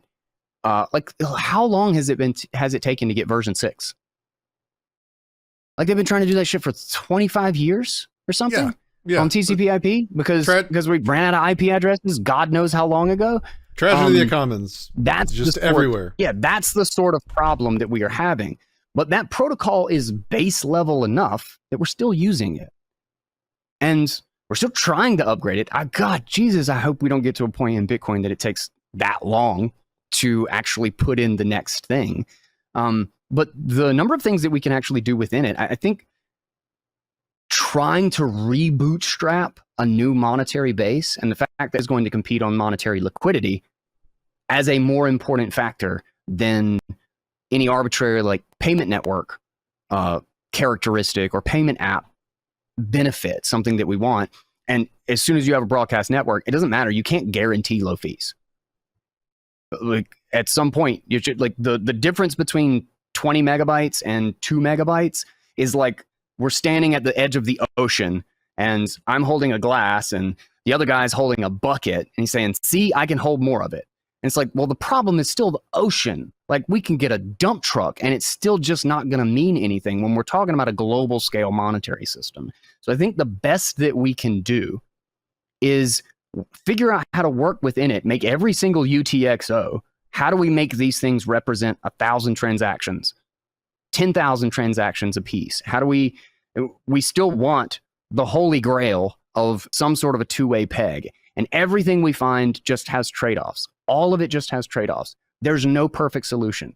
The block size, increasing the block size just increases the chance of, or the ease at which we can control the network. It makes it more difficult to stay in consensus, and it means there's going to be way less verifiers. Whereas we could get hopefully all 50,000. Obviously the best case scenario is 50,000 people in the stadium are all doing the math and checking themselves. But if we can only get 5,000, well, as soon as you increase the block size 10x, you can bring that down to 1,000. You can keep knocking it down. Everybody's going to go to SPV, and the longer it goes on, the more and more centralized it's going to get over time. Yeah, so the tech is useless to a certain percentage of the population right now because of how it is currently designed. And so the question is, do we make changes to it to make the tech useful? When it becomes useless, yeah. Where's the threshold for making that change? That is a continuum problem that is an open question. You're right. I agree. This whole thing, though, seems like a non-issue. Like it's irrelevant. This whole debate about where that line is irrelevant as long as JPEGs are allowed to fill up any empty space in the blocks. Why haven't they fixed that? Or is that not seen as a problem by the consensus? Like, as long as they can spam the blocks, then what are we even doing here? Like, why are we even talking about block size? They are just going to fill up as much as they can, right? I think the best defense of the JPEGers, I guess you want to call them, is simply fees. There's really not, no matter what you do, you can try your damnedest to balance the incentives of arbitrary data versus transaction data. But unfortunately, there's no real way to stop anyone from putting arbitrary data. There's just too many opportunities to make that happen. And you need a big signature space. So all you can really do, which I think should be done, is increase the overall cost of that type of data. But defining it is really difficult. So essentially it would be to alter the block weight thing where signatures are discounted, because signatures is where they essentially hid this information. And because of that is it's essentially lower cost data because it's not actually in the transaction part of the thing. It's in the signature data. So I think you could, you have to get, use of filters, but it's in social consensus. It's not a fork. Like it's all kind of within the protocol as it is. So you really just kind of need consensus on people to slowly but surely change to that. And I really wish, I mean, if you have heard of somebody who came up with a really good way to filter this, I think they're all kind of half solutions. And if the kind of solidity of the network is to get people to sell bullshit, they're going to figure out how to squeeze shit into the chain. It's like a public park, you can't like fully police people taking a dump in the park. You just kind of have to deal with the fact that, you're going to have to go around and pick up some dog shit and some feces, human feces from time to time, and do with what you can in that. But it doesn't ruin the park. It just means that we have to be better stewards of it. But again, any other network that ends up being valued for that, I mean, the theory, I mean, I guess actually maybe one of the big things would be, again, it's all about layer twos. It's all about like trying to figure out a new way to exchange the ownership. I think the best way to actually scale Bitcoin that makes it meaningful and makes it actually stop. Because the problem is the money printing. The payments problem is a problem. Peer-to-peer cash is a problem. But what Satoshi invented, the network that he invented, he had to solve two extremely fundamental problems that nobody had solved before in order to create what was peer-to-peer cash. And they were a monetary problem and a consensus problem. Is how do you create a set of rules in a digital network that essentially cannot be altered, that are secure? And he even said that very early on, that kind of the design of this thing is such that as soon as the thing is live, nobody really controls it anymore. The way it works is kind of set in stone. So if we don't get it right the first time, it's going to be such a unbelievable pain in the ass to alter that we don't really have the opportunity. But that's why what he had was peer-to-peer cash for a small network. But as soon as it grew to any size, it's going to have high fees, it's going to clog, and it's going to have spam and DDoS problems. I mean, that's why he put in the 1 megabyte limit. Like, it was originally, I can't remember what the original limit was, but there was like literally a spam attack in 2010 or something, just from the people using it, which I don't even think it was worth anything at the time. And that's when he implemented the limit, specifically because you're like, well, this isn't going to work if we're just being drowned in all the data.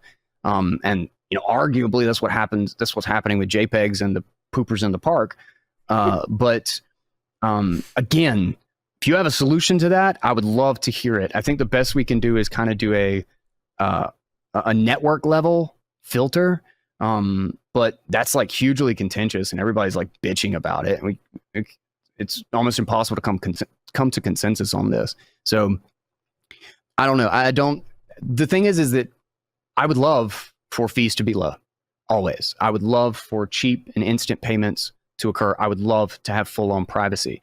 But I do not think big blocks are the solution to that. I think they're kicking the can down the road at the cost of the verification and the monetary security. And I think if you do not have these two things, the other things don't matter. The other things are not actually secure.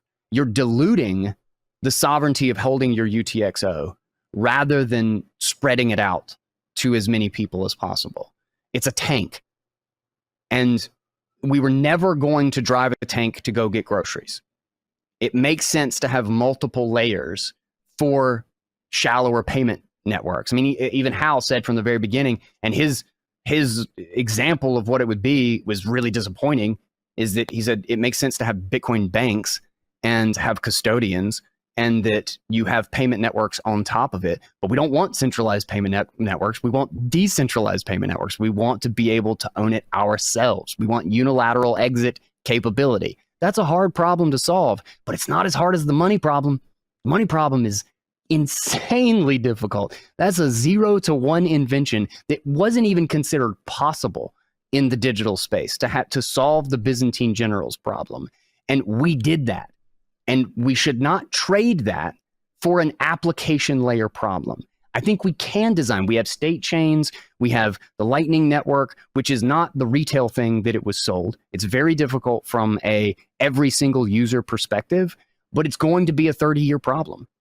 Like, I think one of the things that I've had to admit to myself, which is not fun to admit, is that it's going to be a really long time before we solve this problem. In the same way that the internet was a future, a decentralized future, it was a hope for a decentralized communication network.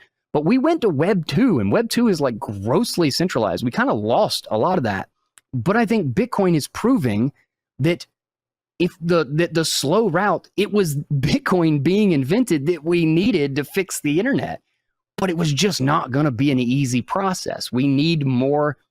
We need all of the layers working in tandem. And I see Bitcoin as a fundamental monetary court. It's a court system that can't be corrupted, that you can't bribe a judge, and from anywhere in the world you can access it.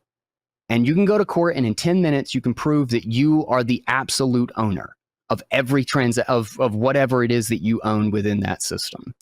And it's fully incorruptible and fully stateless. And we want it to be stateless. Everywhere that it starts to get centralized or starts to open up a vulnerability, well, as an anti-fragile community, that's where we need to build. That's where we need to innovate.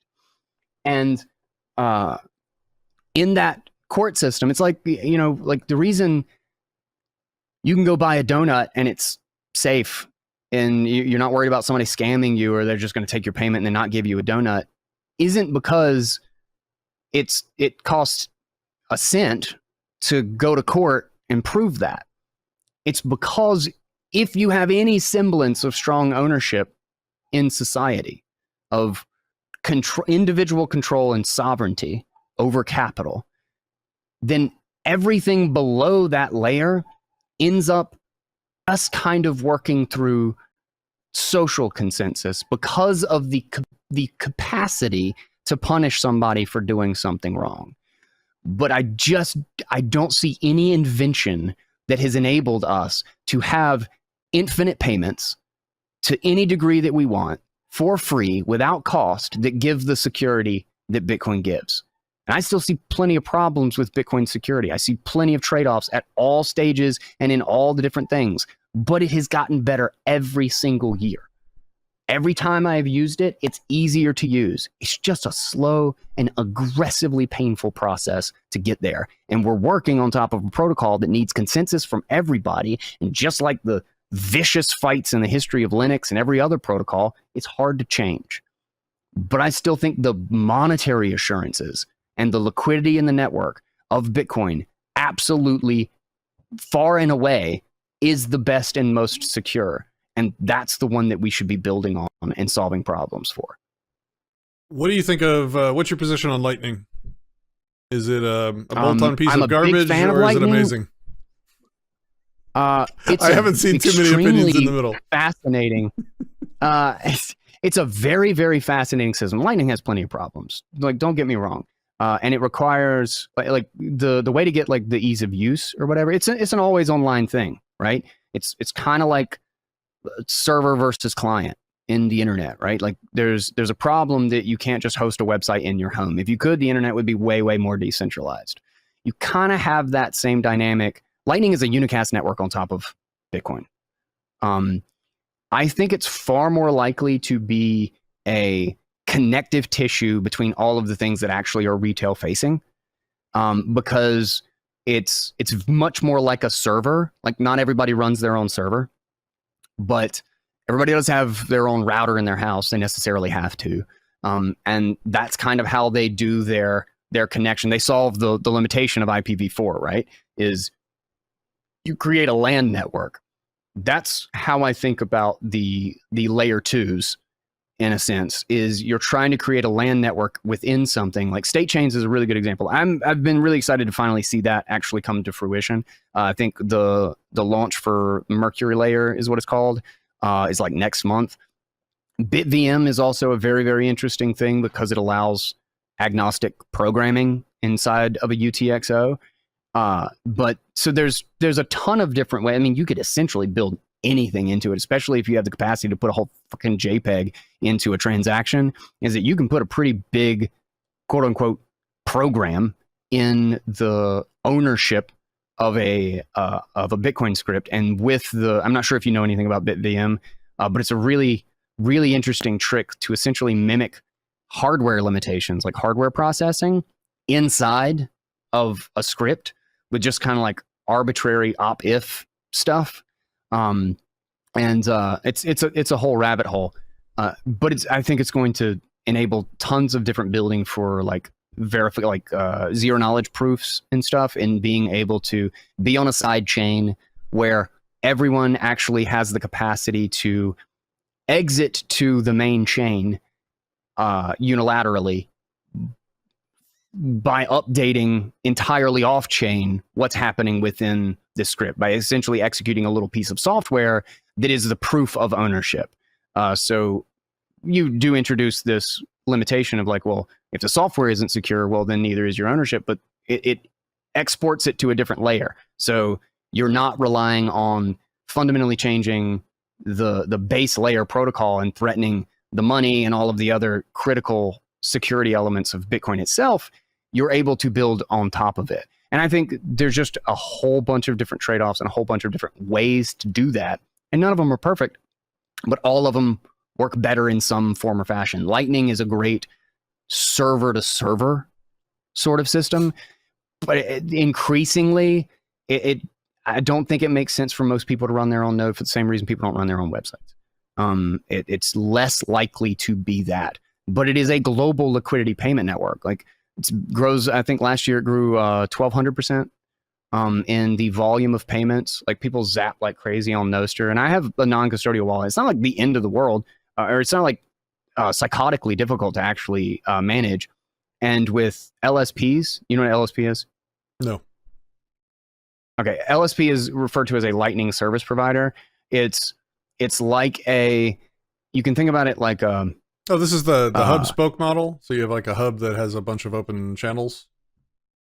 Yes, and they essentially open the channel, and you always have enforceable. So it's non-custodial, but you require being online once every week or whatever to enforce your ownership.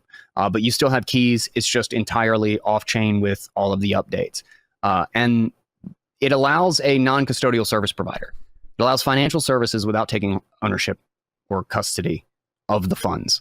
And it allows, because Bitcoin is an open permissionless network, it can be anywhere in the world and with anyone that you like. So I can provide this service to my first cousin, or I could choose the biggest provider in China or whatever. Essentially, borders don't matter in the context because you can always access Bitcoin, again, because the base layer cannot be throttled, choked out, or whatever. It's lean enough to make it through every crack in the networks of the world, so to speak.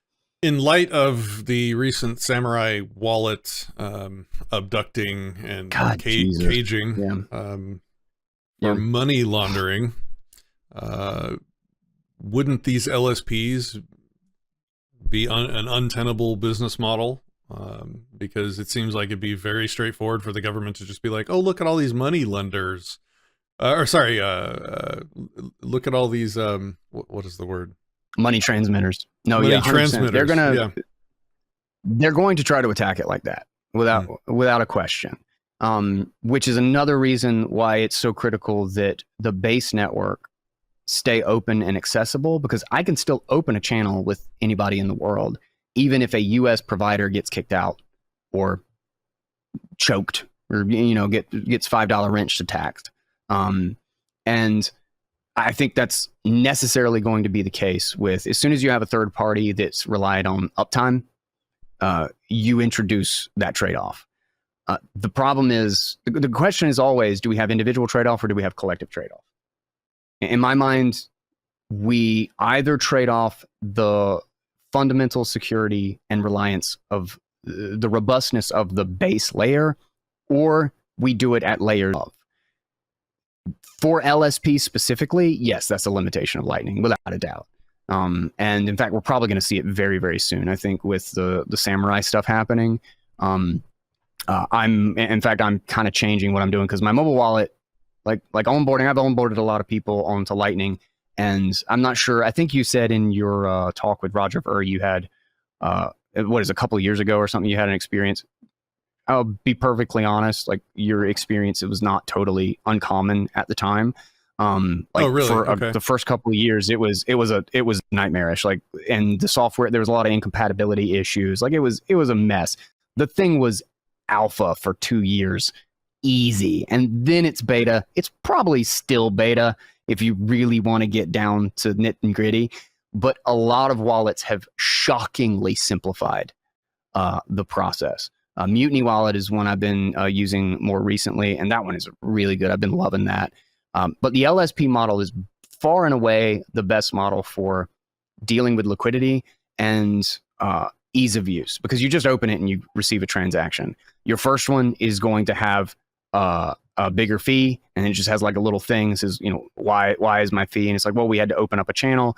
And then everything after that, when you're on Lightning, unless you receive an enormous amount that is no longer in your channel limit.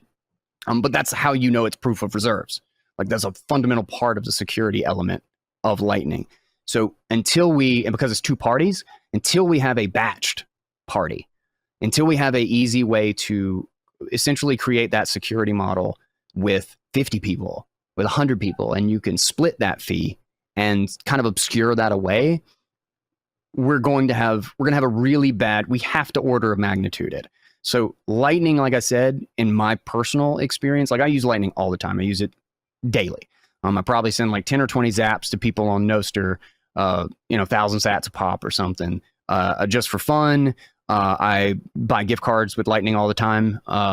Use it at a number of different Bitcoin specific, like I'd like to buy from Bitcoin services because I'm on a Bitcoin standard. So I know what it's like to deal with the on-chain fees because 90% of what I do is in Bitcoin.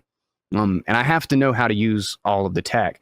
And the LSP model has shockingly simplified that. It's really easy to use, but it does have that limitation. It's going to get attacked.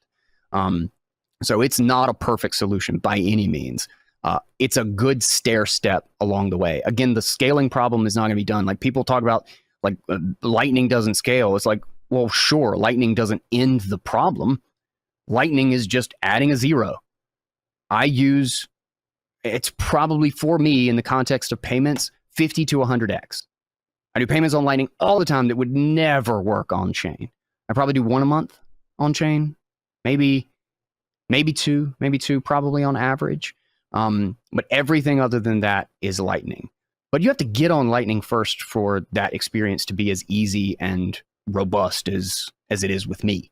And then you have to pay fees again when you want to make a significant change. And I'm doing that right now just because of all the holy money transmitter shit. I've kind of let that go for a little bit. And I am intending to actually change the channels. But again, you can have the broadcast layer is completely open and permissionless. You're going to have sunny days and you're going to have horrible hurricanes.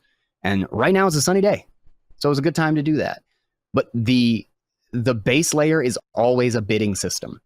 You're never, ever going to solve the scaling problem by just opening up to more bids because more people are just going to bid. It's an auction. So fundamentally, an auction is not a good way to do a payment network.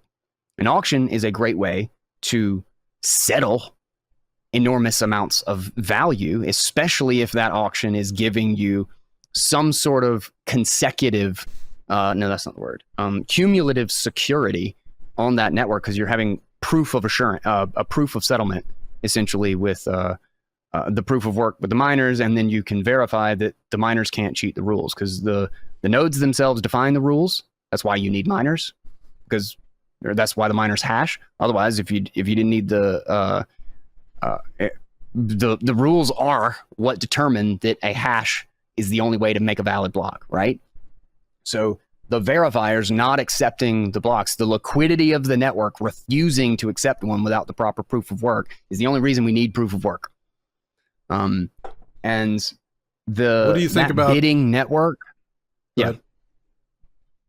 Oh, I was just saying that bidding network is never going to work fully in the way that you would want and expect for an application of payments. It's always going to have that problem, and it's always going to run up against whatever the limit is, and it must have some sort of a limit. So the application layer, the layers on top, will be the ones that solve that problem. And I think the big thing that hasn't been solved yet and needs to be solved, covenants kind of solve it. There's some really interesting models there. BitVM has a really strong potential. I'm still kind of on board with drive chains.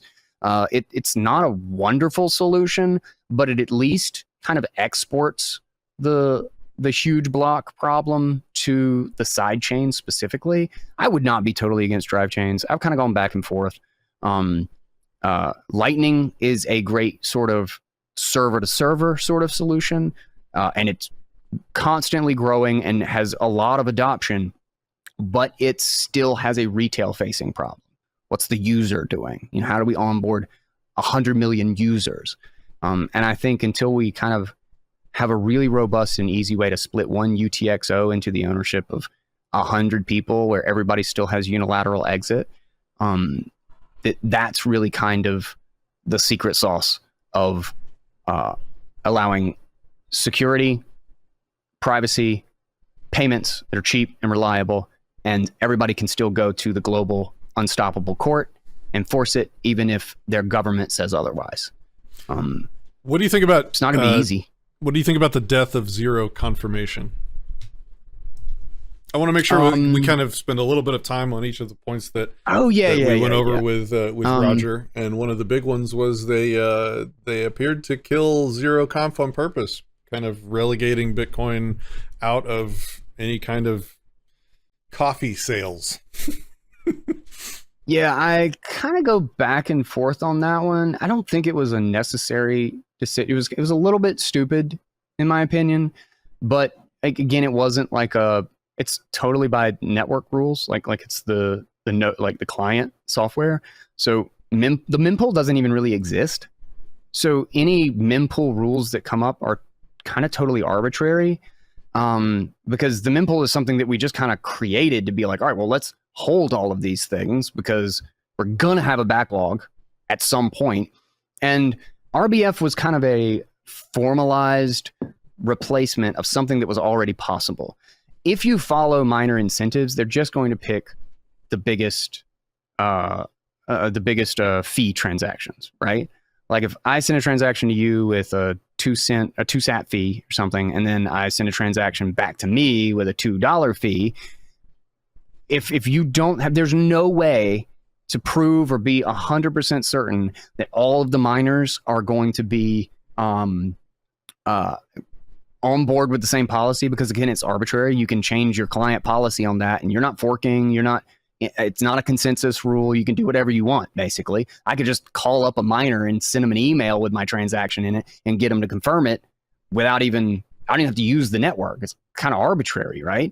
They can just stick whatever the hell they want in their block.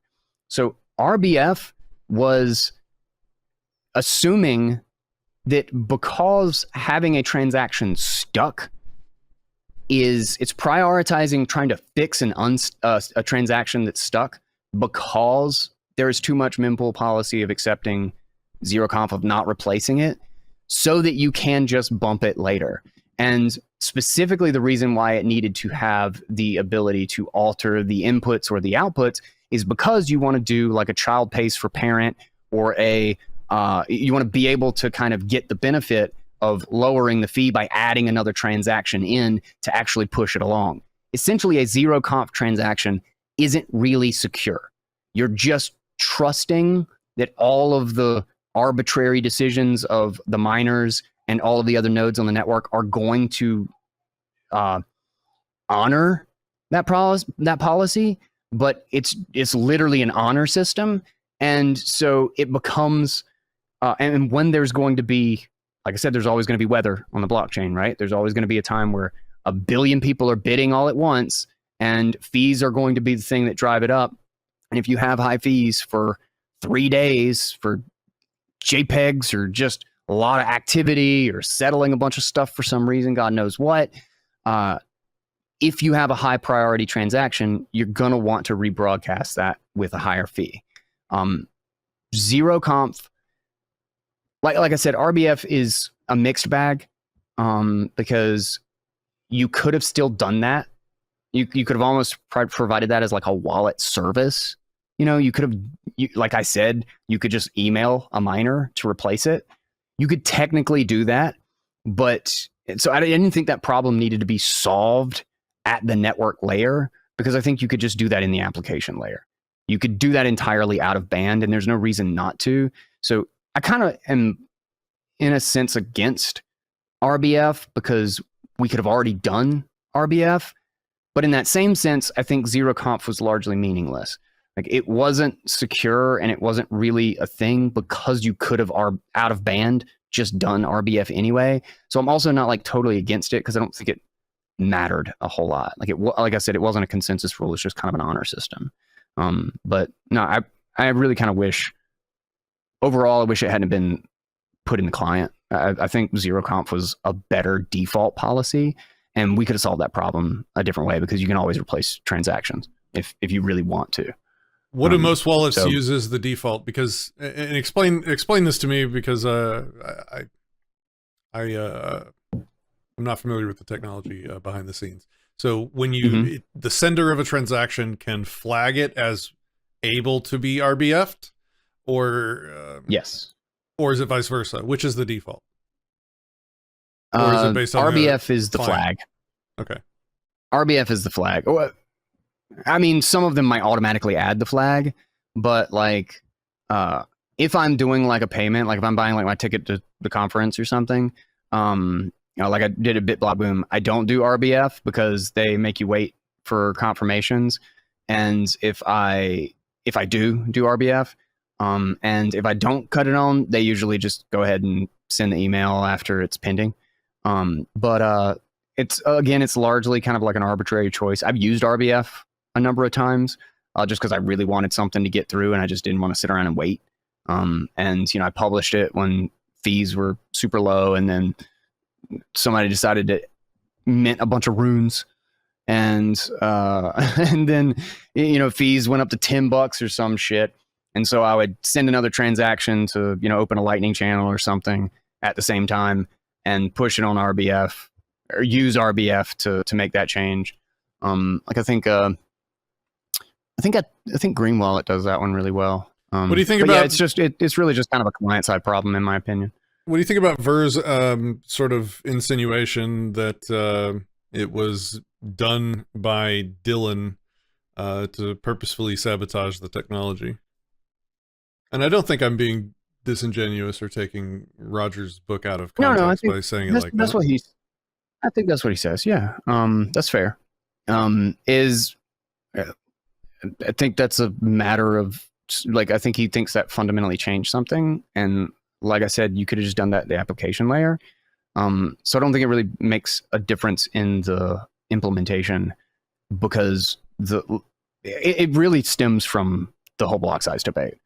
It stems on what you think the base layer is for and what it's optimized to produce, which I think it's about consensus and security on a monetary base that can't be altered, and like I said, a fortress of validation, and payments and the application layer are going to be layers on top of it. And if you think that, then RBF is just kind of arbitrary, and it's not going to fundamentally hurt or really help a lot outside of like certain very temporary conditions, which again is what it's built for. You can put the flag or not.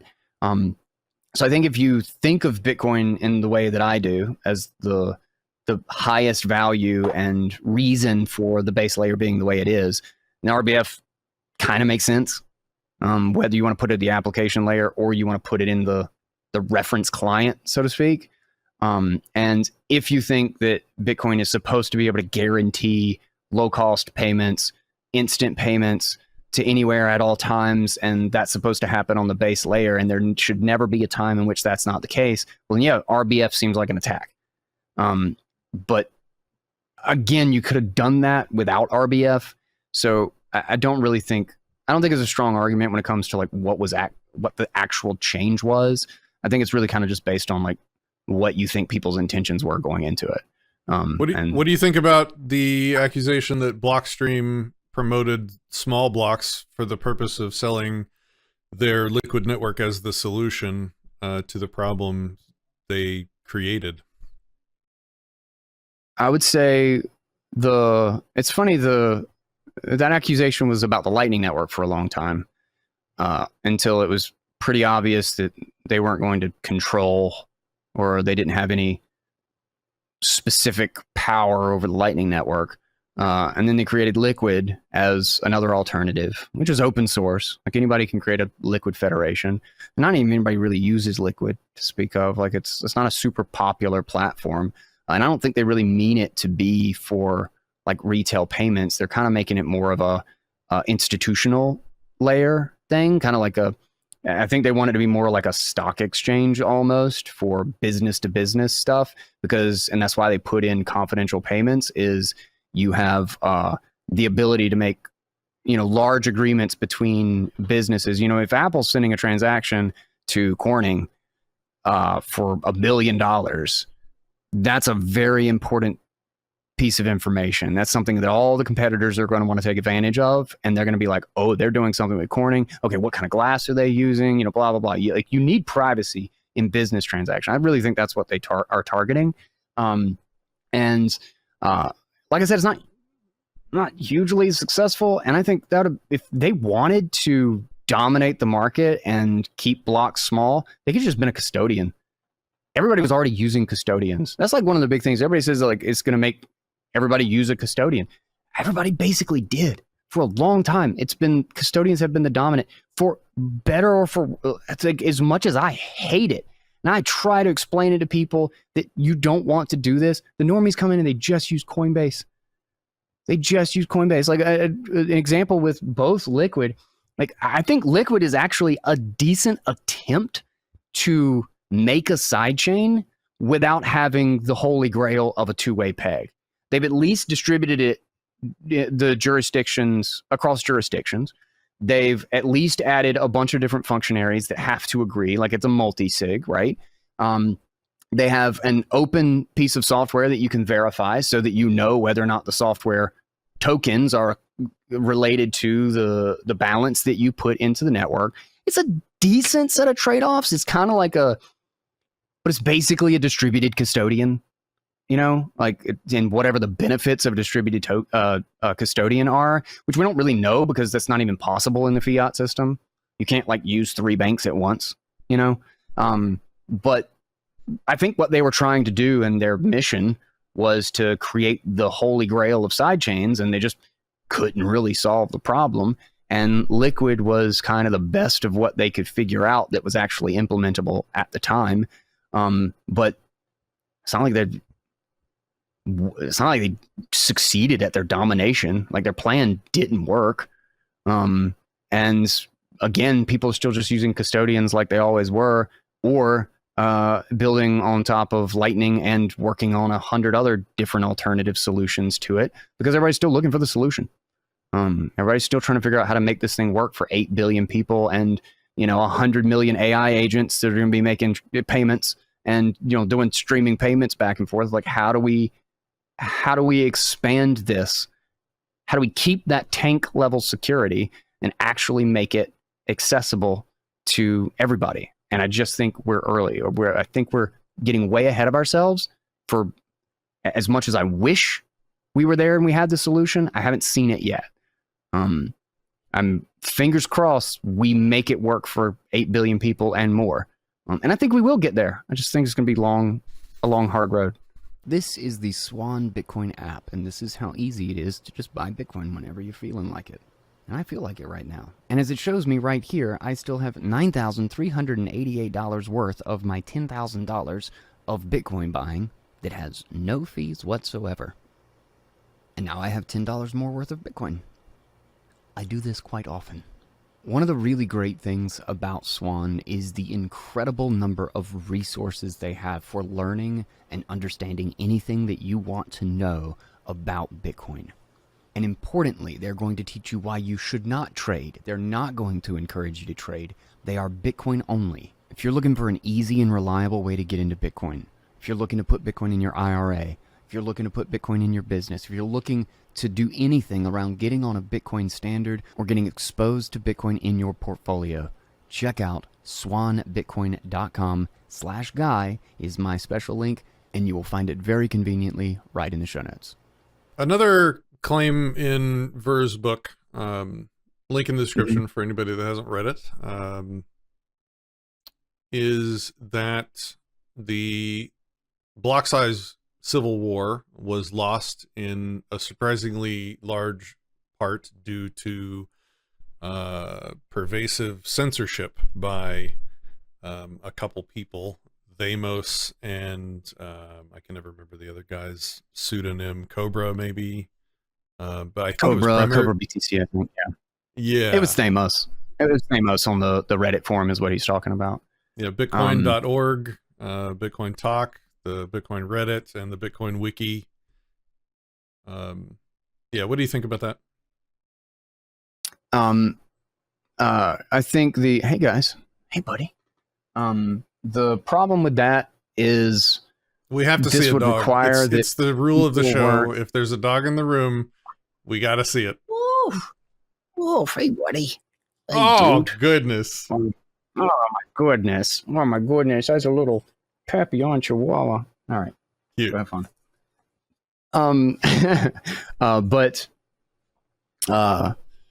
The censorship. Yeah, so this had gone on I think in the long timeline, like, so I was there the entire time. And that's one of the other things too, is that I was a big blocker, quote unquote. Like, I was like all for the fork. I think the arguments for it are incredibly intuitive. Like, it's the default for understanding, like, okay, yeah, this thing needs to be increased. We need more capacity. And there was this long, like, awful battle for, because there was no consensus on what we were going to change it to. Now it's like, well, use my client. No, use my client. No, we're going to make it 2 megabytes and we're going to call it classic. No, we're going to make it 100 megabytes. We're going to call it Bitcoin XT. We're going to do Bitcoin Unlimited, and we're going to increase it by 17% every year.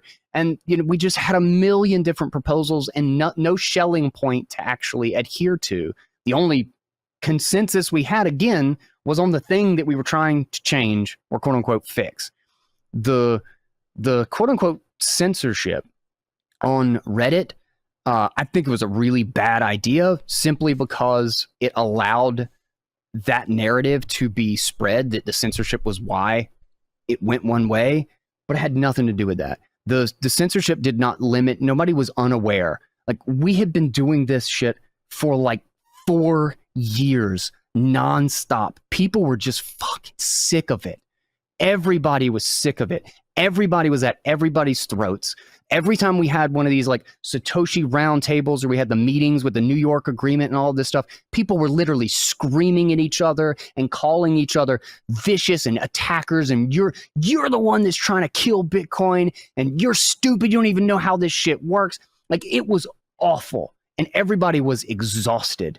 And I think Thamos was just sick of this shit, and he was a moderator, and moderators on Reddit are tyrants. They're just going to implement whatever rules they want. And so he said, if this is a fork of the network, we're just not going to have this conversation anymore.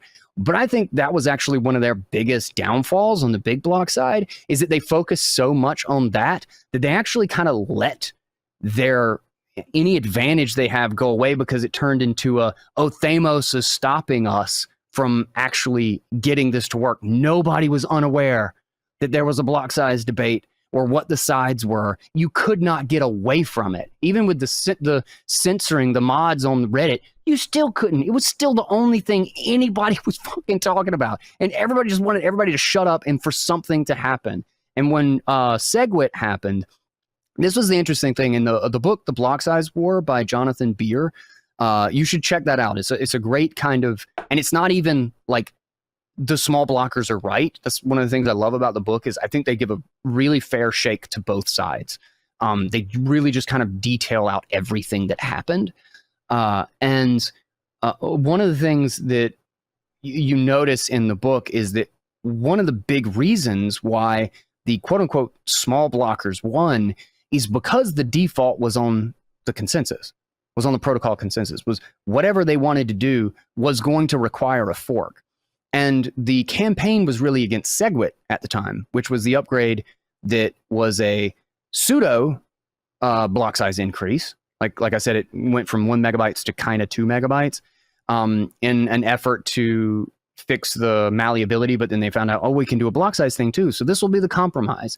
But the quote unquote big blockers desperately wanted a hard fork, because I think that just meant in their mind that we can just keep doing this. Like, we're just always going to have a solution to the scaling problem. And obviously 2 megabytes wasn't going to solve it for good. And so if they didn't kind of fork the developer community, it really became like, we're firing the developers. And that was like a very common thing. I think it was like, fuck your mother if you want fuck. What's his name? What? Oh God, the Bitmain guy. You don't know this? Oh No. my God. It's a hilarious thing of like how awful and ridiculous some of the fights got. But it became like a common trope or a common phrase on the other side, that they're firing the developers. So what they wanted to do was to get their reference client as the dominant one, which makes sense right? from their perspective. Like, that's what you would want to do. I think XT is the one. But here's the funny thing, is that if you understood the kind of dynamics of the Schelling point of the network, and because one of the things that there was like a lot of FUD about SegWit, saying that SegWit's removing the signatures and like now you're not going to own it and they're going to be able to change it and all this stuff. And it wasn't. I mean, obviously we know that now. And I think largely, funny enough, it was actually Litecoin, I think, that really kind of put that nail in the coffin on that argument. But I think they positioned it during that entire span as we're going to stop SegWit when they didn't really care about SegWit. We actually had largely consensus. Everybody was fine with SegWit. But because that's what small blockers were pushing for, it was just like my tribe, your tribe. I hate you for this. I hate you for this. Oh, you want SegWit? Screw your SegWit. I hate your SegWit. Oh, you want you want XT? Like it was like I said, it was just vicious and an absolute mess. The idea that there was like good guys who didn't have bots or didn't DDoS or wasn't using like backdoor. Like you ever hear about ant bleed? No. The vulnerability in the miners. Yeah. So but he was. Go ahead and give us a brief version for people that haven't. Okay, so the guy who ran Bitmain, I cannot remember his name right now, but it's the same guy who did F your mother if you want F,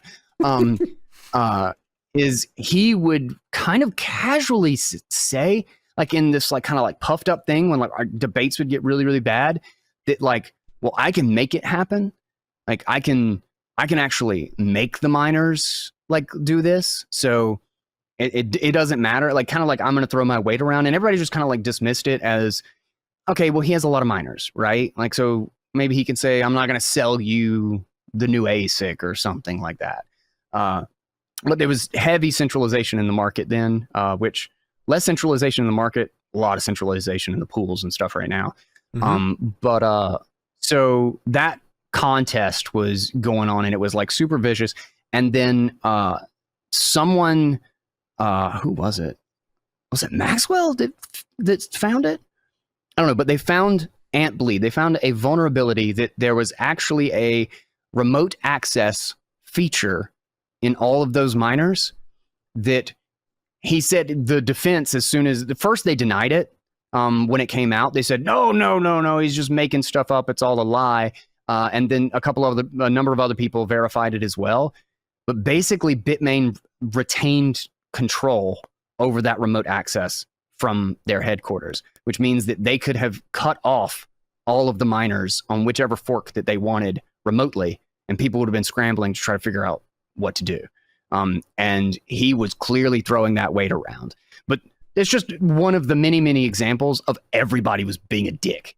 Everybody was done being nice, and that's why there was an impasse. We knew there was going to be a fork. I literally I was so happy that Bitcoin Cash forked off, and I don't mean it like, oh, they lost. Like, quite the contrary. I was really excited to see these things next to each other and see if one of these theories actually played out properly. Like, okay, what is the highest value thing? Like, I did like a post on Reddit or Twitter. Were we on Twitter at the time? I think we kind of switched over to Twitter, congratulating. I was like, okay, well, let's put it in the damn market. Let's see what actually plays out from this.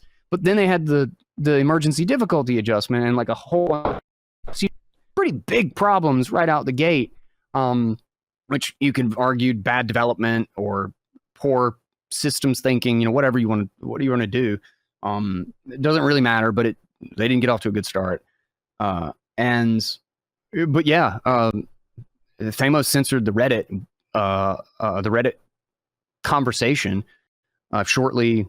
I don't even remember exactly when it started, but it was when everything was just as vicious as it could possibly get. But that is not why the outcome. I don't think it had anything to do with the outcome. Nobody was confused. Let me push back on that. Arguments were. So, like in my chat fine. with Roger, I said that sort of my conclusion, my final opinion on it was that Thamos, through his censorship, might have done more damage to the adoption of crypto in the world than any other single person. And I want to put that to you and try and defend it, because you say it had no effect. I think that's what you just said. And on the people who are in the debate, running nodes, the developers, the miners, the businesses, like, I don't think that had any effect. In fact, I think because they got to play it was clearly that Thamos was kind of being a dick. I almost want to say it led sympathy toward them. But I'll let you defend the argument first. I didn't mean to interrupt. Yeah, my argument is not that everybody didn't know about it was the problematic part of the censorship. I think largely in part by there's a lot of Chinese miners. And I mentioned this in the conversation with her. You probably remember it. I said that I think there's a strong cultural thing in those regions that push them to fall in line with the consensus. And so when mining institutions, because the individual miners we are not even worth talking about when it comes to Bitcoin in terms of hash power percentages, we're talking about large mining institutions. When they have to answer to their boards and they have to justify their decisions, having the Bitcoin core devs basically say, look, if you support these forks, we're going to remove you from bitcoin.org. That's a clear bat signal in the sky to the institutions to that the risky money is over there and the safe money is siding with Bitcoin core. And I think that argument on its own right there is enough to show that it had it could have had, or probably did have, a big effect on the situation. Because even if it only influenced the Chinese mining institutions, I think that was the majority at that point, right? Correct me if I'm wrong. What do you think? The Chinese miners, they were the majority of the miners. Yeah. In context to the cultural difference and like trying to squeeze the decision making, I guess, is there were a million different plays on both sides of the aisle. Like the censorship on Reddit was not the only thing that was going on. And in the context of like the Chinese miners, I really think the bigger issue was really about the user activated soft fork, about calling the bluff of the miners, because nobody wanted a fork. Nobody wanted to fork the network because it meant that you forked the liquidity. It means that you forked the monetary value of this thing. And everybody was trying to do that. The reason they wanted to get 88%, 90% of the miners to sign on is because they thought it would prevent a fork.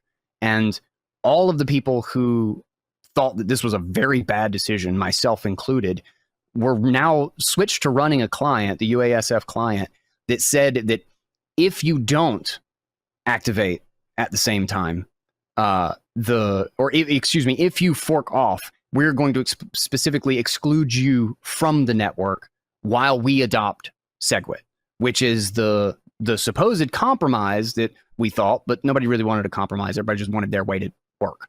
And like even the SegWit people were like it was like I said, it was a mess.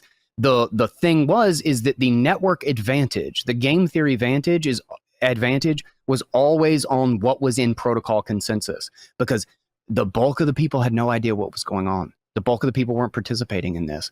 Bitcoin is not just Reddit. Bitcoin is not just the miners. Said that there's an entire. You just said earlier that the Reddit censorship was immaterial because everybody already knew. But if most people didn't know what was going on, then the censorship would have had an effect. I'm meaning that everybody who was involved in the debate. I'm meaning that not the everyday user. I'm meaning that everybody that mattered, everybody who was deciding on a client or deciding which way to go with this miner or that, none of them were unaware.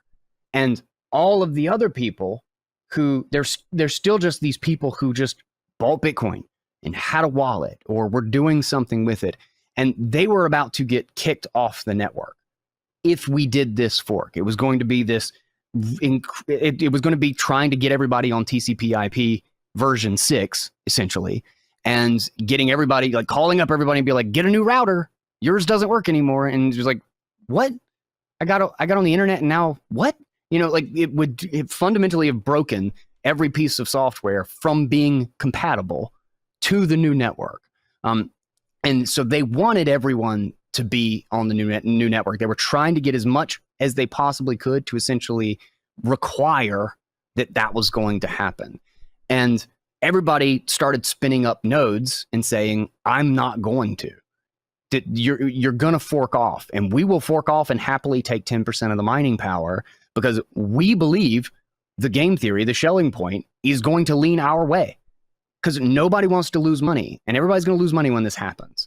And that's when they started selling futures on, was it Bitfinex? Was Bitfinex around back then? Bitstamp. Maybe it's Bitstamp. I don't know. I One didn't of know the somebody major sold exchanges futures started- on the Civil War outcome. That's somebody sold hilarious. futures on the fork.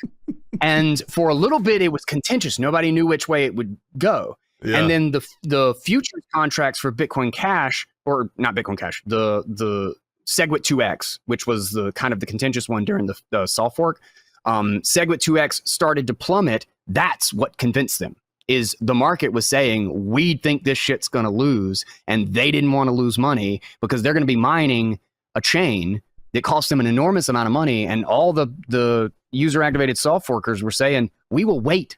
I'll take 2-day blocks. Don't even give a shit. It doesn't cost me anything to verify my node and keep my network running on the Bitcoin rules.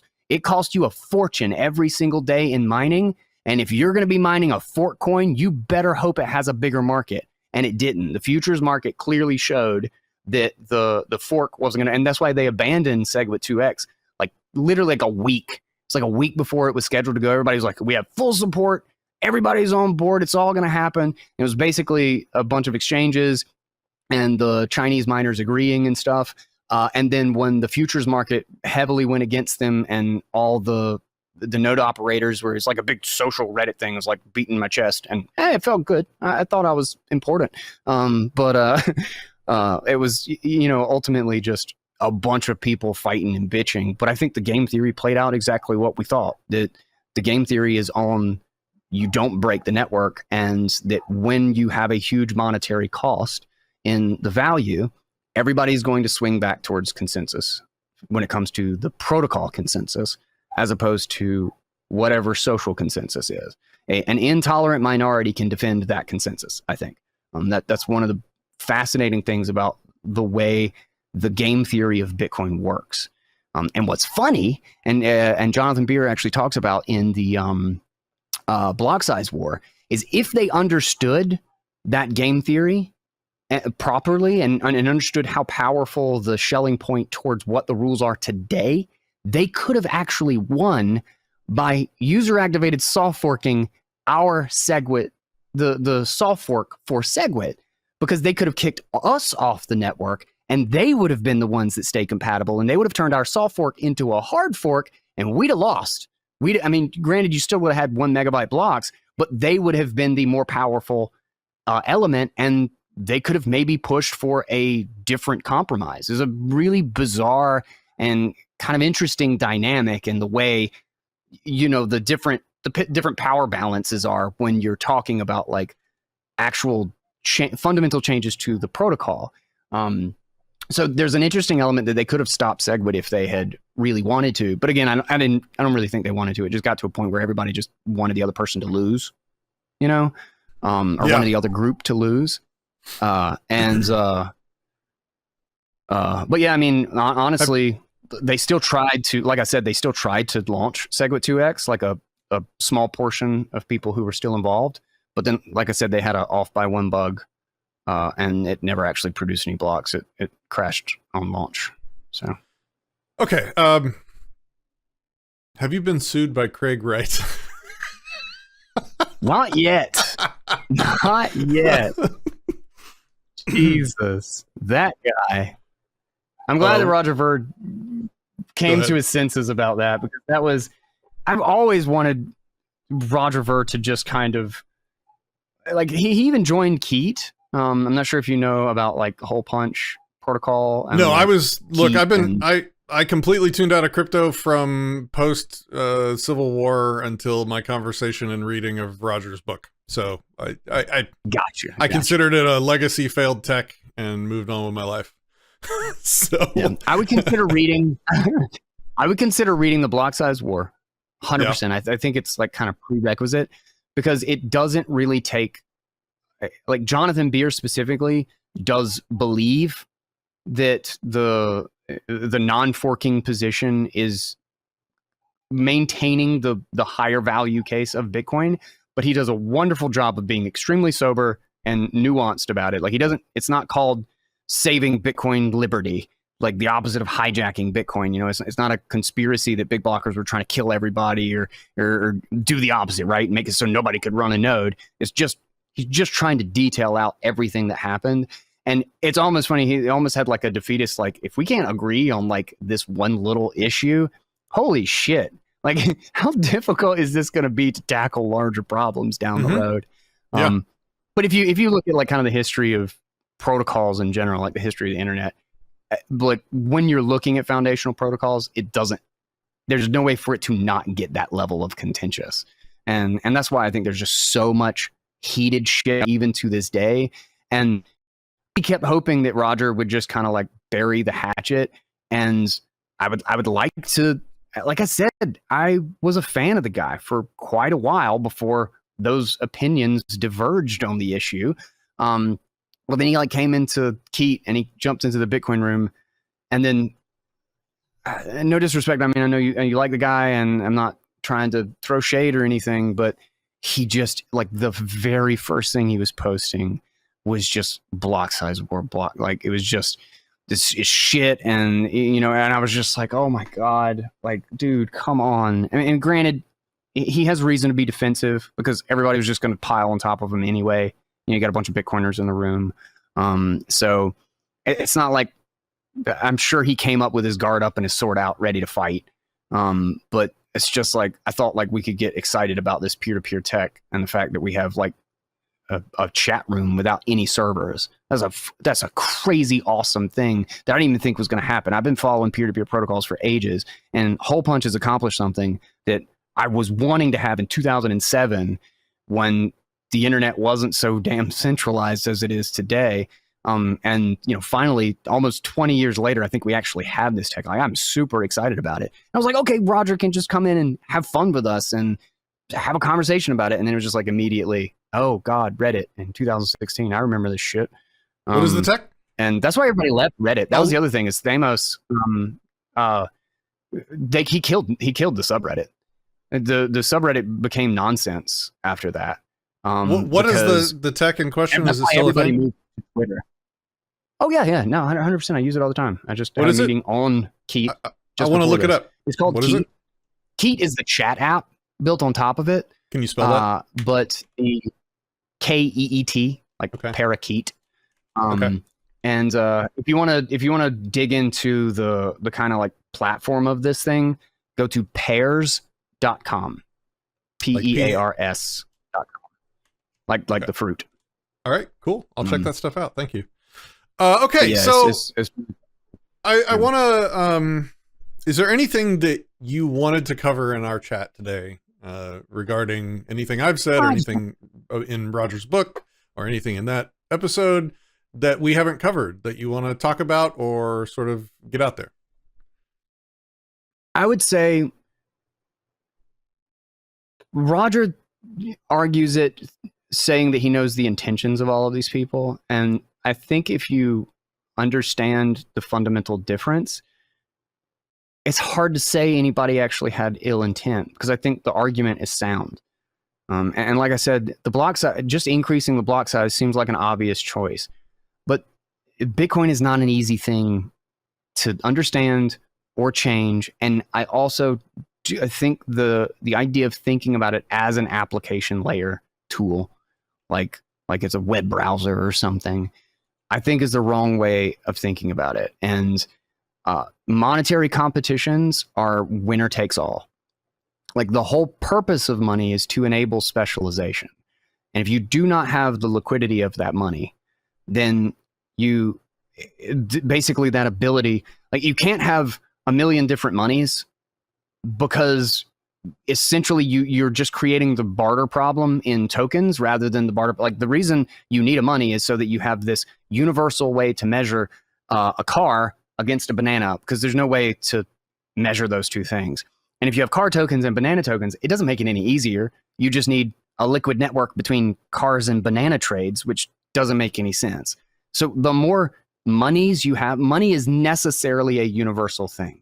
It's very similar to language, except again, it's actually lower layer, because if you have a common money, you can actually get across having not the same language.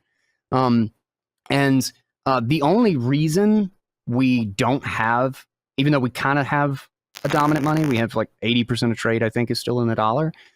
And before that, it was the British pound. And you just kind of went from one dominant to another dominant, and everything else is just on the fringe. But the only reason the fringe even exists is because all of the governments force you to use it. So they just all have geographic monopolies. Everything outside of that geographic monopoly, essentially, and even within most of those geographic monopolies, when you're not even allowed to use it, still leans to the dollar. And I think one of the big problems in the cryptocurrency mindset is, or the having all the different cryptocurrencies compete. Like I think that's the net benefit when we're talking about monetization, is to have a bunch of different paths to try. But I think the monetary assurances trump any other arbitrary characteristic because it's a protocol stack and you can build those things on top of it. It's just not easy to build those things because you actually have to invent peer-to-peer cash that scales to 8 billion people, and we haven't done that yet. I want to. That's the whole point of all of this, to have privacy, to have sovereign transaction, to have everybody be able to own it, and to be able to keep this shit safe from the state. But if your foundation is already making those trade-offs at 10 million people, 100 million people, you're not going to make it very far, because you're going to have to make that trade-off again and again and again and again and again until you do just have Amazon and Google running it. And then in that case, why not just have the Federal Reserve do it? It's cheap. PayPal's cheap. I can use it, right? I mean, that's kind of the same argument for custodial, is that if you're using PayPal, why are you using Bitcoin, right? So it's just a really difficult problem. And I think the simple intentions are not going to win the argument, because we don't know what anybody's intent is. Everybody hated each other. The whole thing was an absolute mess. And if anybody had bad intentions, okay, I still think the reason things played out is because kind of the fundamental game theory of the network, intentions or no, the consensus the actual network consensus overpowered the attempt to make us change in the social sphere that required everybody to upgrade all at once. And that's kind of the reason Bitcoin is powerful, is it's extremely hard to change, which means that 21 million is 21 million. If you have one of those fucking UTXOs and you've got 100 blocks in front of it, it's not going anywhere. Not going anywhere. Millions and millions and millions of dollars and megawatts of energy have put a force field on that shit, and it's stuck, whether you like it or not. And on top of that, we can build all sorts of crazy shit. Most of those things are going to require trade-offs. Most of those things are not going to be perfect. But I think we have a hell of a lot of cool solutions. And I wish we would all build on top of Bitcoin, because I think it's the best base to build on top of. But I think it makes sense also to keep forking it, keep figuring out the other ways to do it. I have no ill will against people. Like I felt like I had this obligation to like protect people from the scams, because there were so many scams in crypto. It was such a mess, especially 2017, 18, 19 period. And I got burned with a bunch of stupid shit at the time. And I don't think I properly understood that winner take all element of money, like how much the feedback is. You're going to have a dominant money, and everything, all of these tokens are just arbitrary tokens. They have to compete as a money before they compete as a payment network.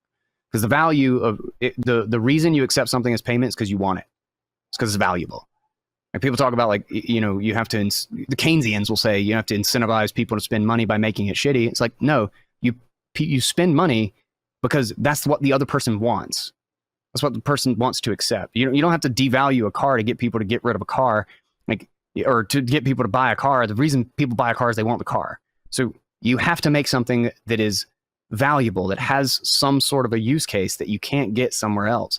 And what Bitcoin provides is an unstoppable consensus about whose ownership it is.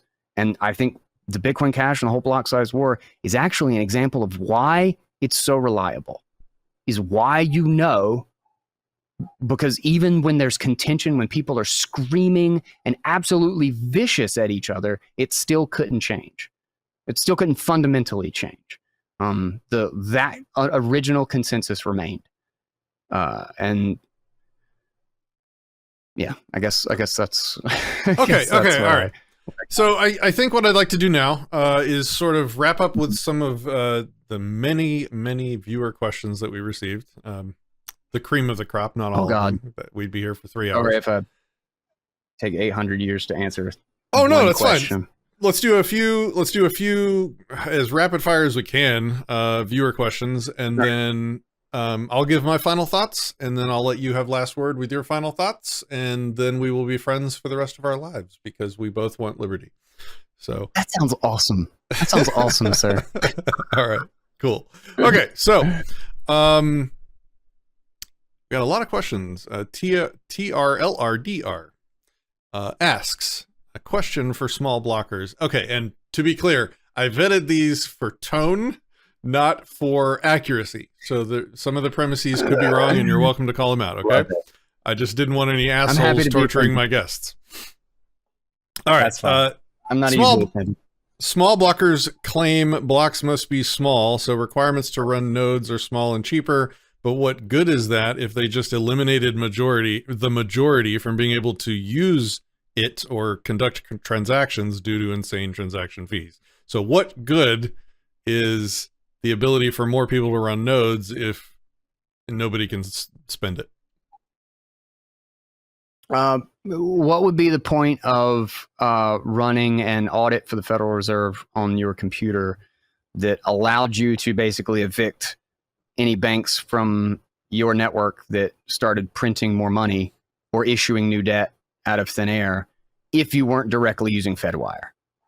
I would say there's still an enormous value to that. And if you want to go back to the idea of like my analogy of Bitcoin as a ultimate financial court as to who owns what, that there's this tank that says at the end of the day, this is the owner, is, you know, if you only know that you're going to get a fair shake in that global court by running a full node, then you run a full node, even though you're not going to go to court every day. You're going to be running a node. You should run a node because you don't want to get a judge that can be bought or that is dependent on a third party. So your ultimate ownership in a layered system is still about being able to enforce as you go down that layer. Go down those layers to the base layer. And you hope that your ability to enforce it just keeps it cheap and easy to make that enforcement. And I think forever there will be periods of high fees and periods of low fees. And it will just go in a series of additional improvements, incremental improvements, major breakthroughs, new protocols, et cetera, et cetera. So there will always be there will always be sunny days. But I also think there will be like really bad, serious fees at points, without question. I think it's inevitable. Again, to the court analogy or the Fed analogy, like if you're not always using the base layer, but when the shit hits the fan and you are actually in conflict, the base layer is going to be the adjudicator as to who owns what. So, and you're only going to get fair adjudication if you run a node. I wish more people understood it. I wish more people were running nodes. I actually think that's a problem. Like it's something that we need to focus on. It needs to be easier to do. I mean, it's relatively easy. But you think another big part of the security element isn't just like, can people keep up with full nodes? It's what happens if like some sort of serious bug does hit like half the network and you have to start a bunch of nodes from scratch. Like that's an enormous loss to the decentralization and security of who owns what in the system and the ability to prove it. And if you've made blocks or capacity and bandwidth requirements big enough that people can only just barely keep up with the tip, you're never going to go all the way back to the beginning and start. It's going to take you 6 years to sync a node from zero, but you still don't know. Just like Bitcoin Dark, just like Ethereum, you have no idea if those coins you have actually followed the rules. So it's a trade-off and it sucks.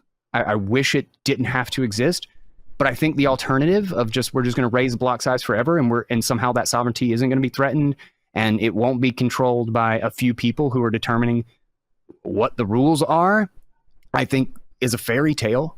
So I prefer the messy trade-off to something that I don't think exists. But yeah, I wish more people would run full nodes. I wish people understood that incentive more. But that's one of those right now, I think.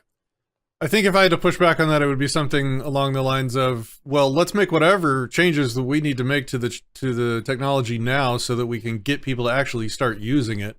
And then when we do start hitting the greater end of the spectrum scaling problems, then at that point we can start worrying about it after we've already gotten Microsoft and Steam and everybody using it, actually using the technology.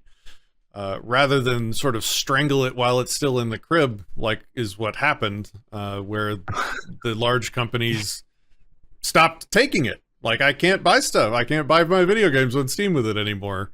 And that was a decision made based on incentives that were done on purpose.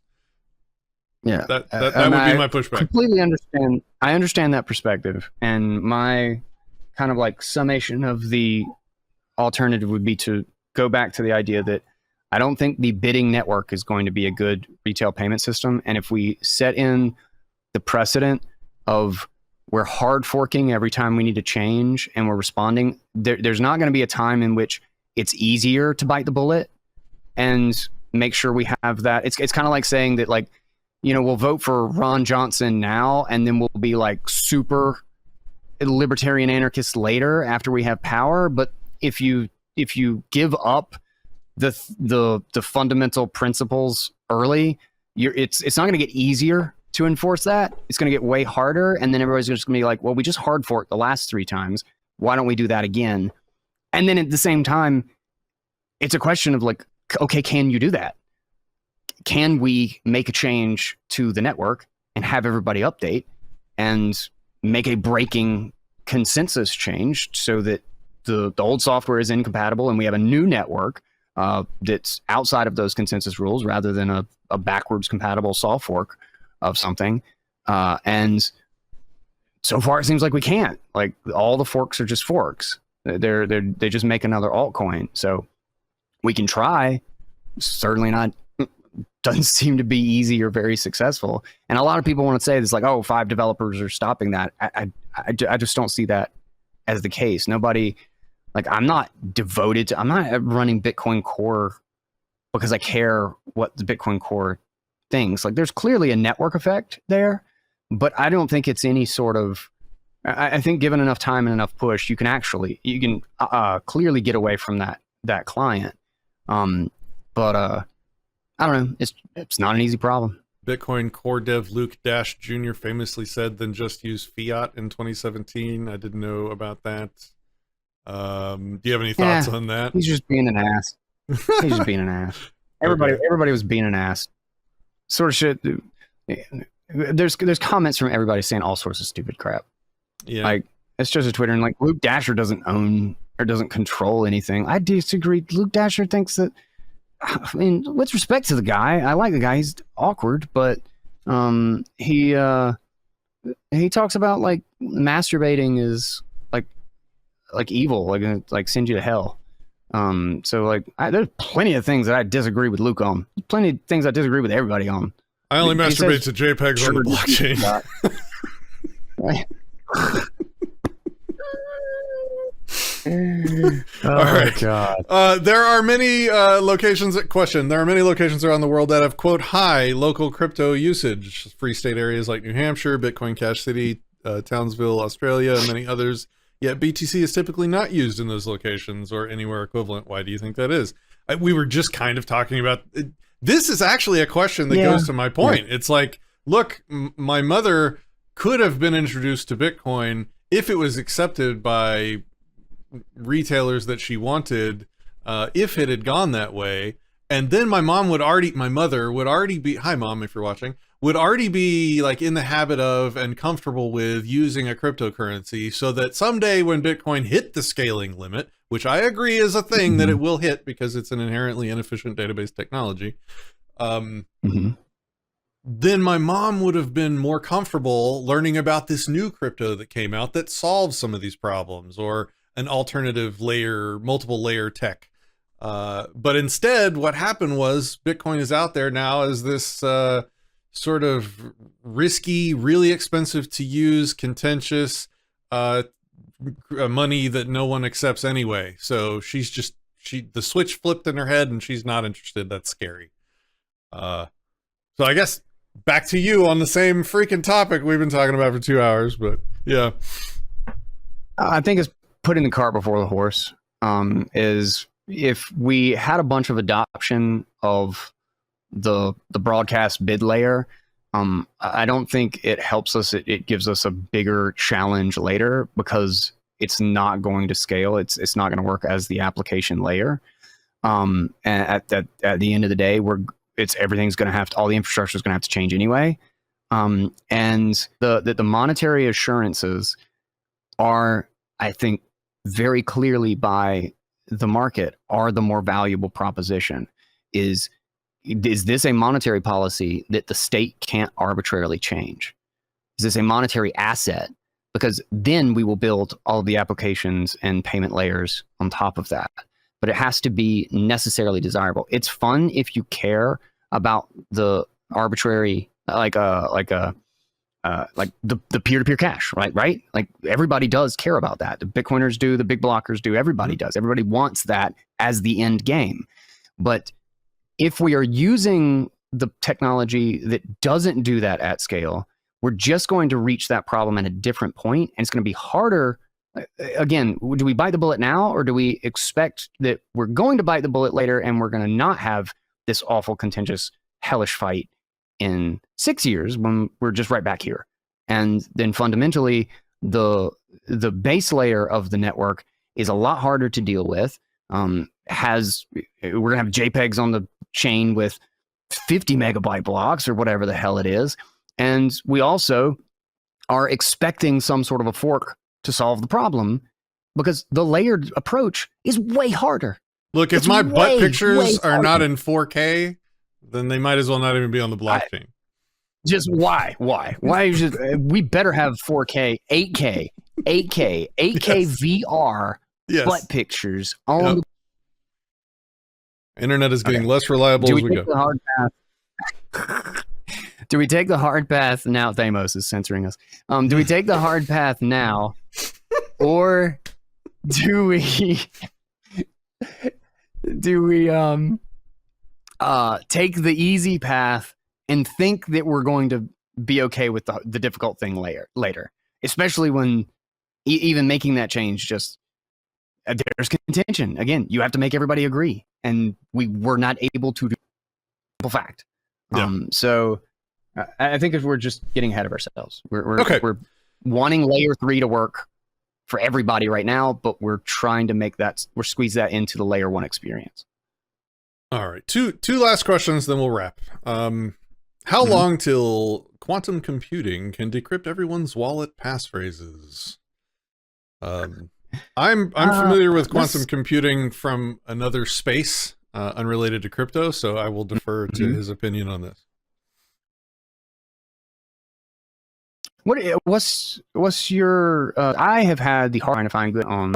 I've gone down this rabbit hole a couple of different times because obviously it seems.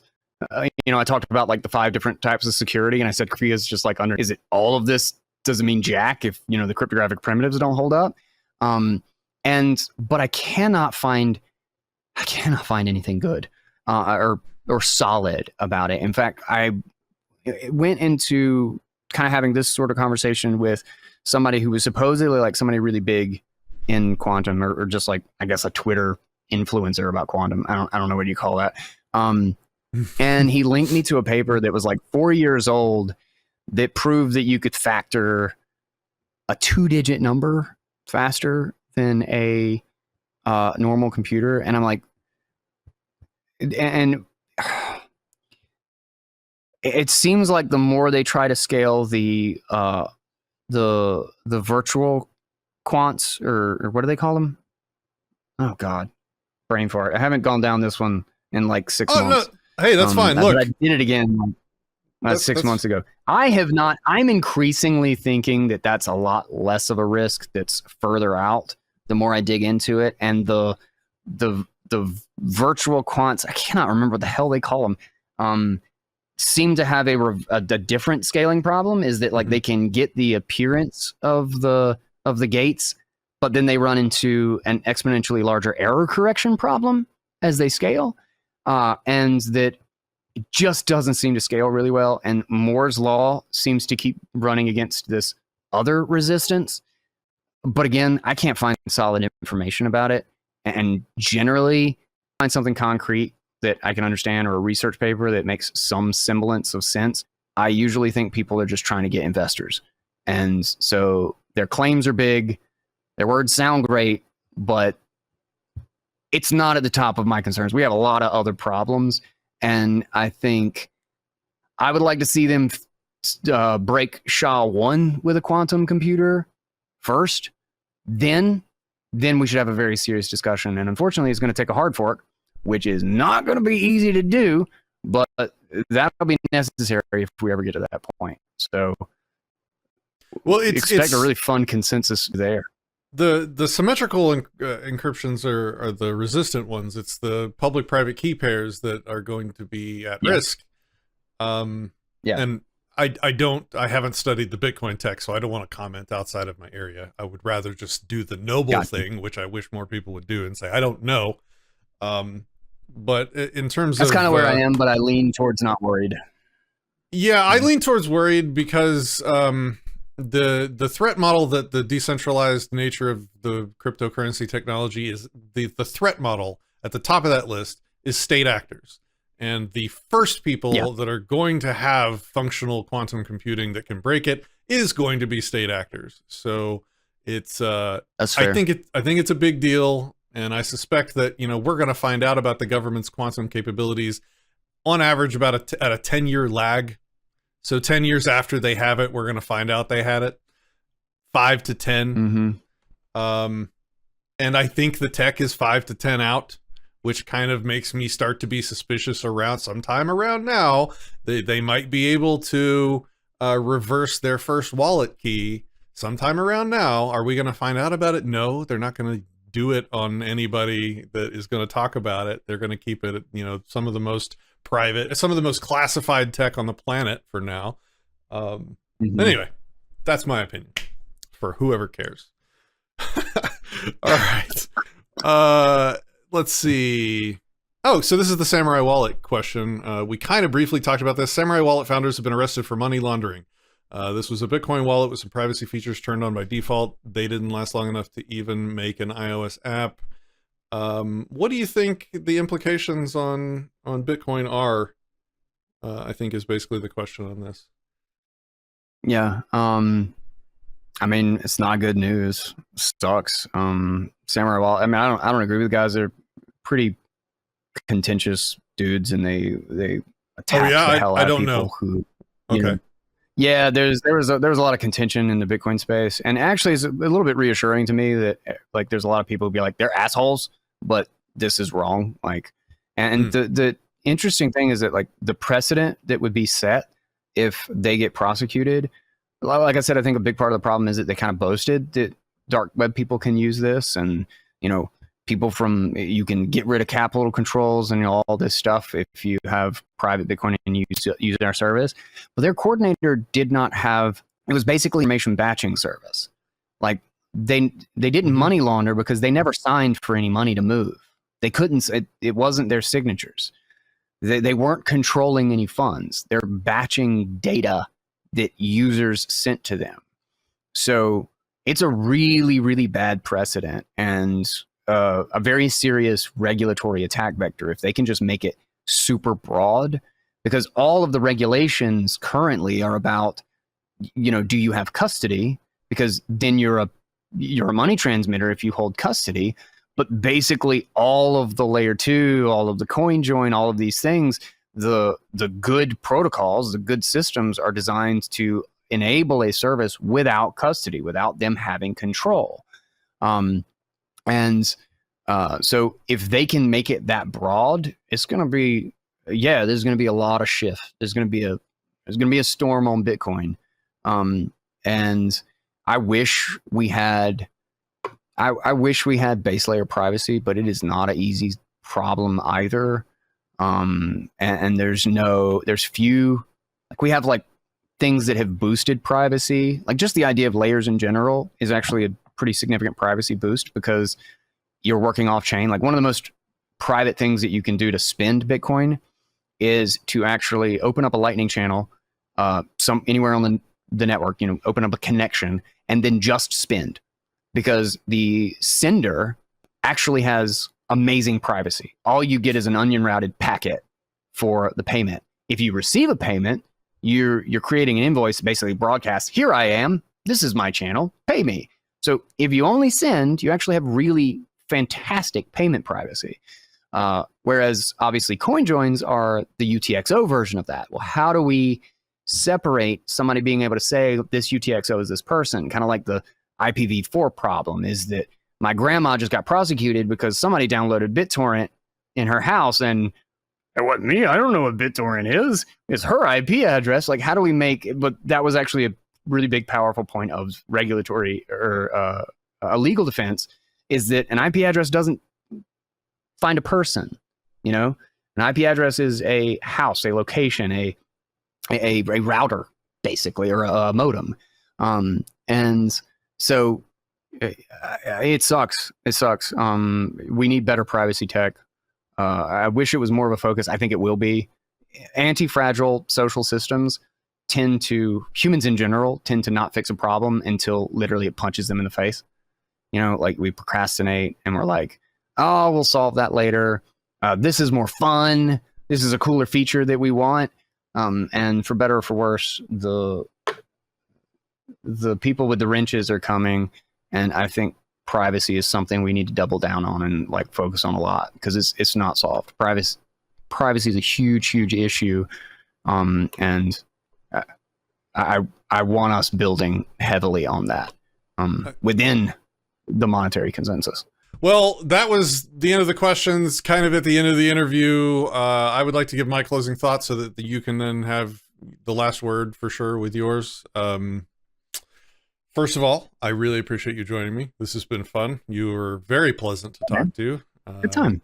You had cogent things to say. I can tell you're a You are a concerned super liberty. piece of shit and I hate you. Fair. You were pleasant to talk to. You had the thick skin that's needed for existing on the internet, so that's good. I guess where I'm at, my position is still kind of unchanged, if I'm honest. Well, I started out not interested in using Bitcoin. To change your opinion.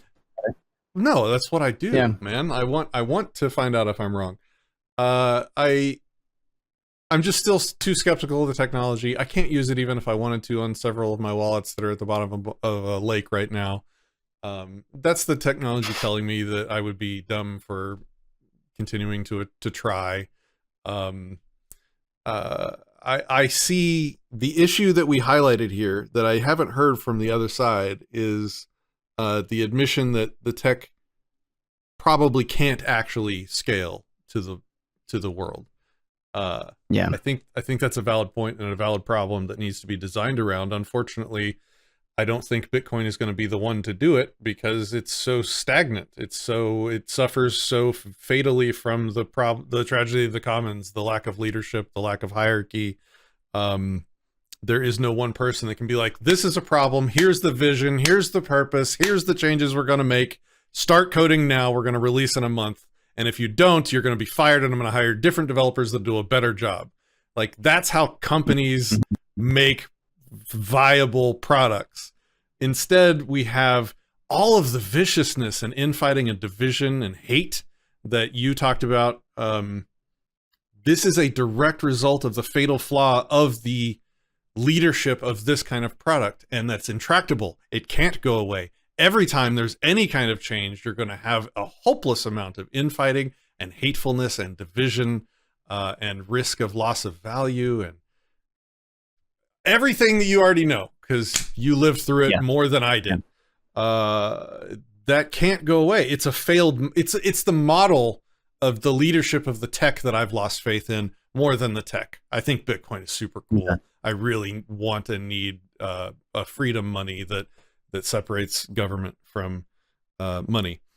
I think it has to be driven by a competent team that's in charge, that can set goals and deadlines like any other company that wants to have a productive, successful product.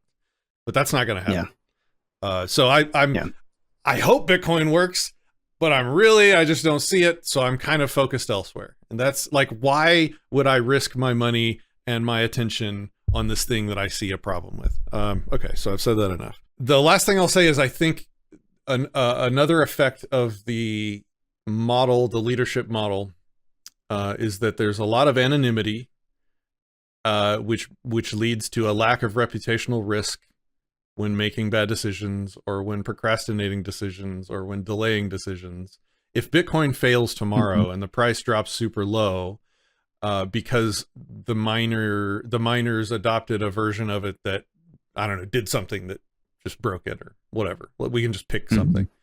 The people that are going to suffer the blame are going to be the amorphous mining institutions, or, you know, the core devs that approve the change. You know, like, there's no direct accountability. There's no direct consequences to a specific known set of people.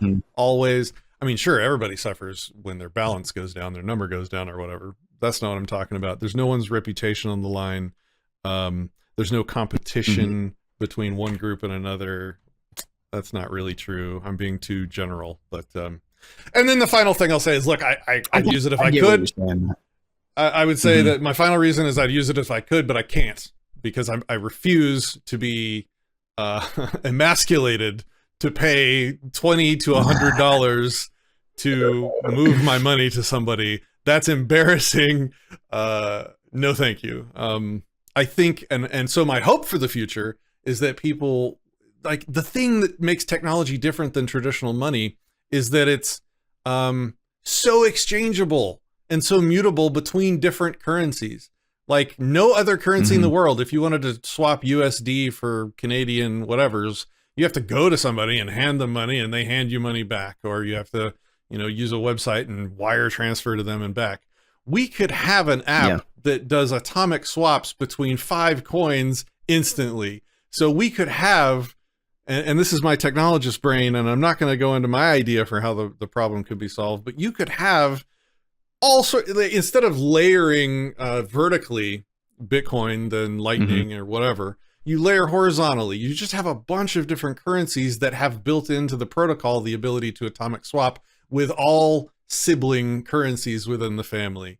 And we have technology would be great at translating between and exchanging between currencies through atomic swaps. That's like what technology is best at. And then we scale. Then we can scale. Anyway, that's kind of all I have to say, aside from just the general compliments. I really enjoyed this. Thanks for coming on. I hope we can have you back in the future. So I'm happy to have you. I appreciate it. Go for it. Yeah. Thank you. And I completely get that perspective. I don't think there's, like I say, you know, I think when we admit or come in with the framing as what I think one of the most important pieces of the puzzle is that that bidding, like you said, it's the most inefficient database in the world, is that's not going to work as the application layer. The question becomes, do we deal with that reality early and, you know, go the difficult route to getting full peer-to-peer cash for everybody? Or do we kick the can and think that we're going to make that difficult decision when it's harder in the future? And so I think that's one of the really big fundamental differences in the two perspectives. And going to the idea, the reason I actually like your notion of maybe we could have a bunch of different networks and a bunch of different monies and we could atomic swap between them, because these things are programmable. You could do that without, like, it would not be a technical problem. But I think it's a huge monetary problem, because one of the fundamental things that is a a deca-trillion-dollar problem is the mispricing of capital, is the ability to fundamentally manipulate the cost of time, the cost of using capital over time, issue debt out of nothing.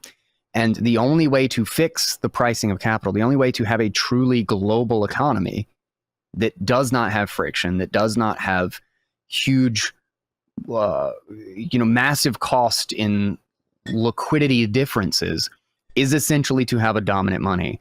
And I think no matter what direction we take it in, I mean, technically we have that with all the cryptocurrencies, right? We have a bunch of different networks and technologies and things that we could use, but it's not who we're going to call to be like, let's just use these 5 in tandem.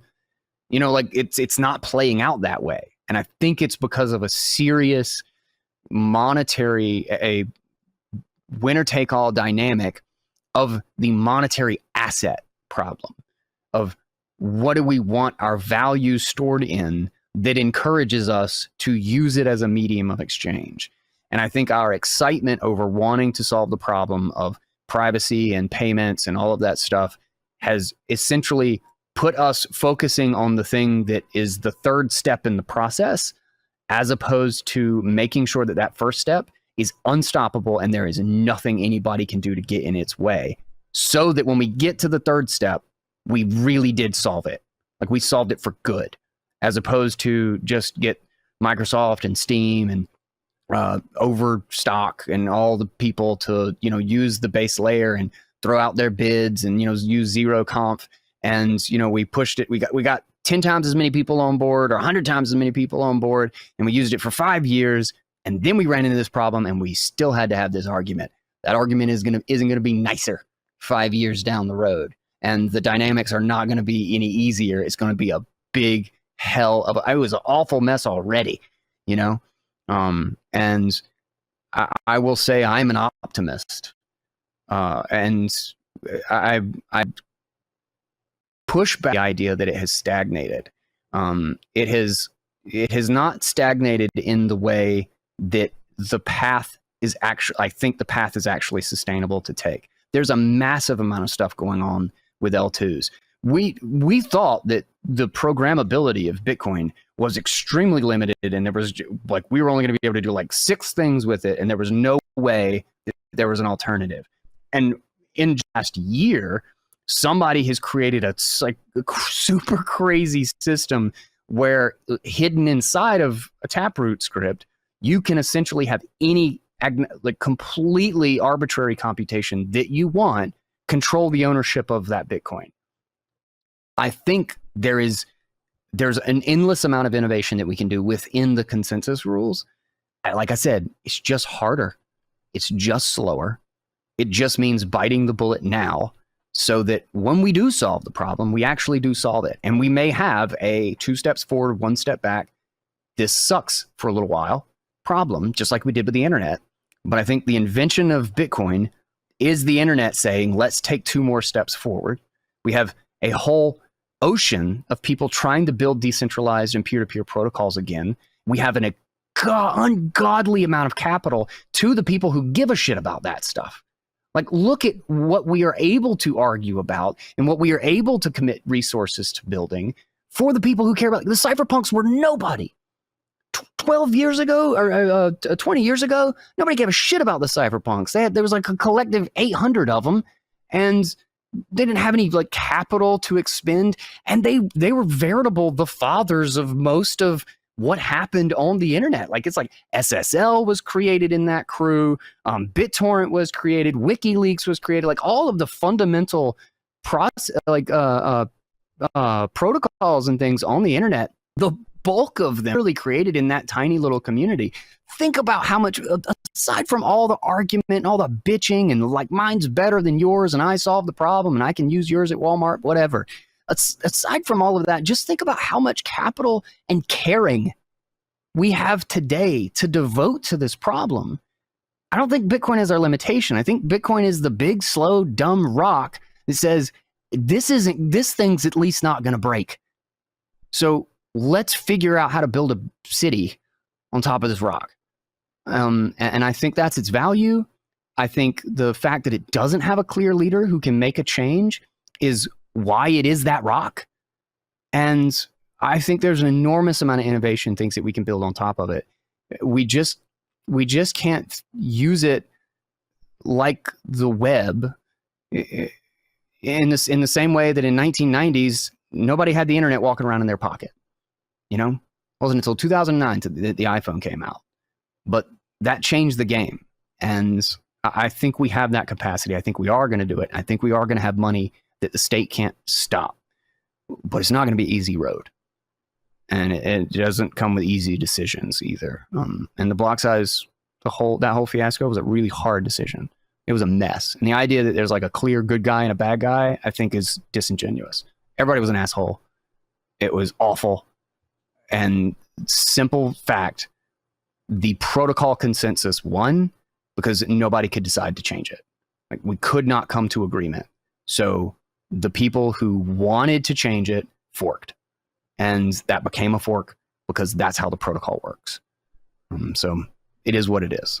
Very good, sir. Like I said, I very much enjoyed it. This was very pleasant. I hope the audience appreciated this. They were all but demanding that I talk to you. I would have anyway, but they were adamant that I give the other side its due, and I'm glad I did. This was fun. I appreciate it. Man.